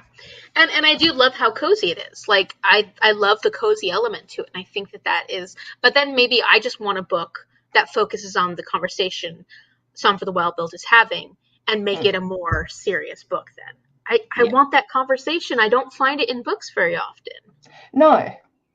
Wow, I am removing so much from my wish list. Just clear it out. Clear it out. Yeah, 100%. I love that I've got like Late to the Party by Kelly Quinlan still on here, mostly because I want to have an author that starts with Q if I decide to do an A to Z challenge. That's smart. Anyway, it's just there are so many books, and I feel like I'd recommend picking up the second one. It just ties it off nicely. Because it is only the duology, but it's not an in-depth look. But I still want to own both of them so I can highlight and tab the shit out of them because I just love Becky Chambers' writing. Have you read her others? I haven't read Nope, I haven't read any. I want to read her other books. I haven't. That's another, and she's got novellas, right? So it should be easy for me to get to. But I also have Murderbot sitting on my shelf, and I've never read that, and been wanting to read it for a long time. So, I'm curious though, if what kind of book, like the books that have shaped you, or you feel like this is me, what kind of books have they been? And well, you've already told me some of them. I'm trying to think of what is similar to that. Yeah, I know. It's like, sure, I can I feel like I would need these, to read but I'm those. also like, most of them are hard-hitting contemporary that is dealing with some form of heavy-duty topic matter. Yeah. Like, Girl Made of Stars, Girl Made of Stars is dealing with rape culture, and her twin is accused of sexual assault of her best friend. And so it's like dealing with that dynamic. My Dark Vanessa's dealing with grooming. If We Were Villains is sort of an odd one. I didn't expect to love it as much as I did. I just found it very, like, the vibes were just immaculate. Know My Name, nonfiction about sexual assault. Malice, sapphic retelling of Sleeping Beauty. Cry as War was just a very surprising sapphic story about autonomous. A Heart in the Body and the World is dealing with a hard topic matter that I don't want to spoil because I feel like it's really important to discover it throughout the text. The Library of the Unreal, bookish books. Mm-hmm. Yeah, bookish books are great. Yeah. Basically, if it's queer, I have a higher chance of liking it. Yeah. But then, yeah, hard-hitting fantasy contemporary. But then I feel like I'm growing out of the YA contemporaries. Even the hard-hitting ones I don't find as impactful anymore. So I don't know. Yeah. I don't know. Yeah, and that's interesting because they are, like you said, they've got the hard-hitting, but the themes aren't the same necessarily in the ones that you No. Some of them are, but they really aren't. You got quite a variety there. Yeah, like we've got murder, we've got sexual assault, we've got... How about authors that you'd like to continue trying to read their works?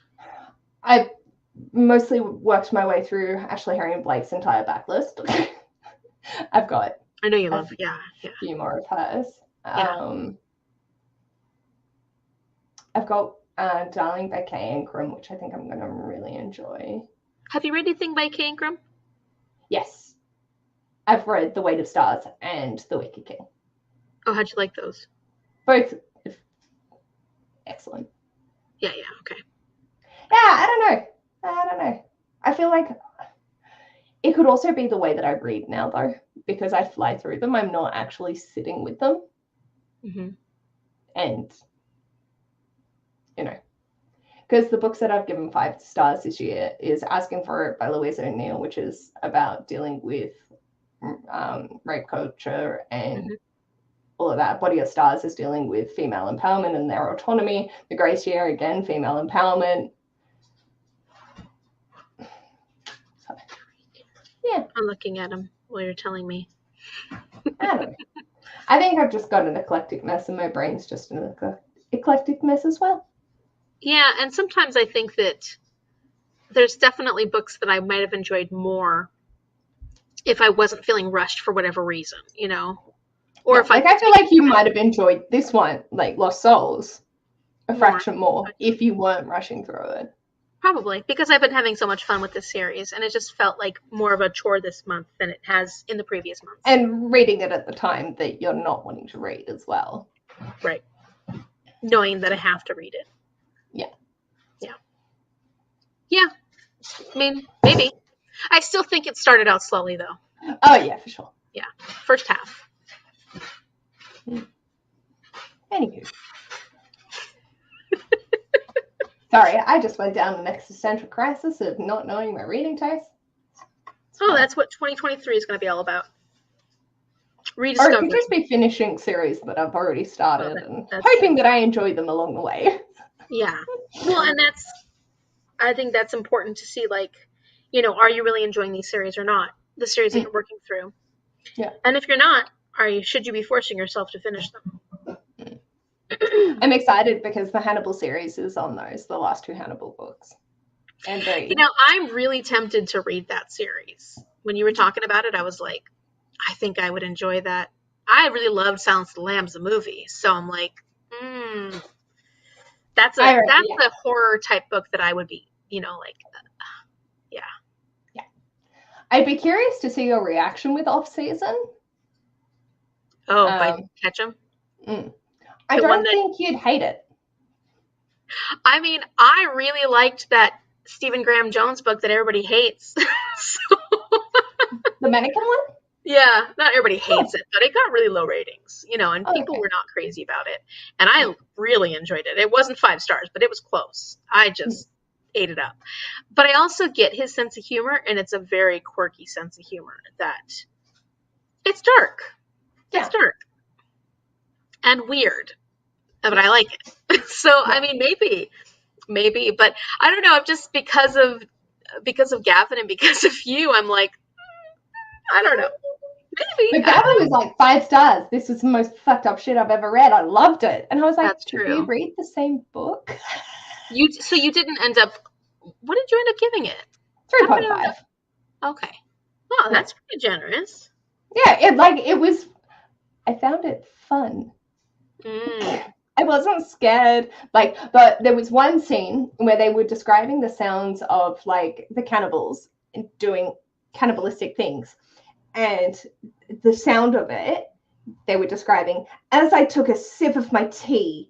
And I was like, oh, that was a choice that I deeply regret making. Yeah. That was the most uncomfortable it was the entire time. Okay. That's not bad. But again, listening to it on 3 times, I sort of get to gloss over. That's how I got through The Stand. That's how I got through it. Yeah. It's like I'm just skating over the scary. Yeah. I'm not sitting in it. Yeah, I know. And listening to a horror audiobook is completely different than reading a horror audiobook. Not completely, but I feel like it is different. Yeah. It's a different experience. Gavin's experience was he was in his little room and it was like the lights weren't working and he was fucking wigging himself out in the process. So silly. So funny. I might be interested just because you guys both read it and I'm like, I think you'd like it. Okay. Yeah. Okay, I'm gonna put it on the list. It's one of those that I reckon it should be on your list for if it comes up in a readathon to fit a prompt. Like, I think you'd get through it pretty quickly, but it's not going to be stressing you out having it on your TBR sort of thing. Like, I don't have to read it. It's called Splatterpunk. Yeah. It's terrible. That's terrible. It's apt. It's an apt description, that's for sure. Splatterpunk. Oh, that's amazing. I didn't realize that was a book type. Erin was reading it prior, literally a couple of days before me, just to sort of test the field and make sure there wasn't anything that I was going to be like anxiety through the roof. Let's talk about this in therapy. And so she was reading it and talking to me, and she's like, I really don't like splatterpunk as a genre, because she reads horror and she reads weird horror, completely fucked up shit she just loves. I was like, why? What are you? But for this, it was just so over the top. Caricature. Yeah. It was over the top. It was like a caricature of the horror genre. So for her, it wasn't the best reading. Oh, okay. But she wanted for me, it was like, cool. Right. Erin can't get scared. Oh, okay. I mean, there's definitely, I definitely have triggers when it comes to books. There's certain things that I have become interested in reading My Dark Vanessa, but that is a type of book that I would never normally try and read because that is a trigger for, just like Lolita, I will never read Lolita, even though it's a famous book that everybody, famous classic novel. I don't think, maybe I'll read it, but I don't think I can. Yeah. Whereas I think My Dark Vanessa, I heard that the take that it has on it, it's really uncomfortable, but it sounds like I could handle that more than maybe Lolita. Because Lolita just sounds like the author was really as screwed up as, Yeah. For me, for My Dark Vanessa, I ended up spiraling for about 5 days and messaged my mate being like, this is my experience. Like, what the fuck? Like, I am not in a good place right now. So, it's rough. It's rough. But it's definitely shown in a way that is not encouraging it, like I feel like Lolita is. But it handles it realistically. Okay. And yeah, like I would happily get a tattoo of the last line because I was just sitting there crying. That makes me bad. Yeah.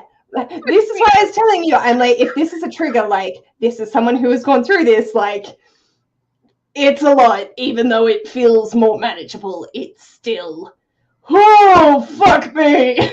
Yeah. Well, I mean, even especially going into working with children and stuff, like there's certain things I can't read about. Like I just. Yeah. Hopefully no one's here and interested. A Heart in the Body and the World deals with gun violence. Oh, really? But it does it excellently. I mean, one of my favorite 5-star books, I don't know, it's probably really outdated at this point, but it was We Need to Talk About Kevin by something Lionel Shriver. Yeah. I loved that book. That doesn't scare me as much as like the pedophilia stuff. I can't handle that stuff. Like the school shootings and stuff, I can handle that more. That's not as triggering for me as the other stuff. But that book, I kind of want to reread it just to see if it's like, because it was so good. I really enjoyed it. And I watched the movie, and the movie was not nearly as good as the book. Yeah, I've heard. It was if like you do end up rereading it, send it let me know, because I haven't read it, but I'm curious too. Yeah, I'll let you know, because I loved it, absolutely loved it. And I think I mentioned it to somebody else, one of the big booktubers, when they were talking about books that were similar to that one, and I was like, have you read this book? And they were like, yeah, I read it a long time ago, I loved it. So I was like, okay, just curious what other people thought about it. Hi, Mama Shazza. Here, wait, say it again. Hi, Mama Shazza. Hi, how you doing? Good. How are you? I'm cutting dead leaves. Sounds good. Gotta help it grow. Are you guys done? No, we're still live. Like technically we're live, but we've been. Yeah, we've been done talking about the book for a long time. So everybody, thank you for sticking around. Yeah, thank you. Shall we? We should probably. Yeah, I think so. Thank you so much, everybody. Good night. See you again next week.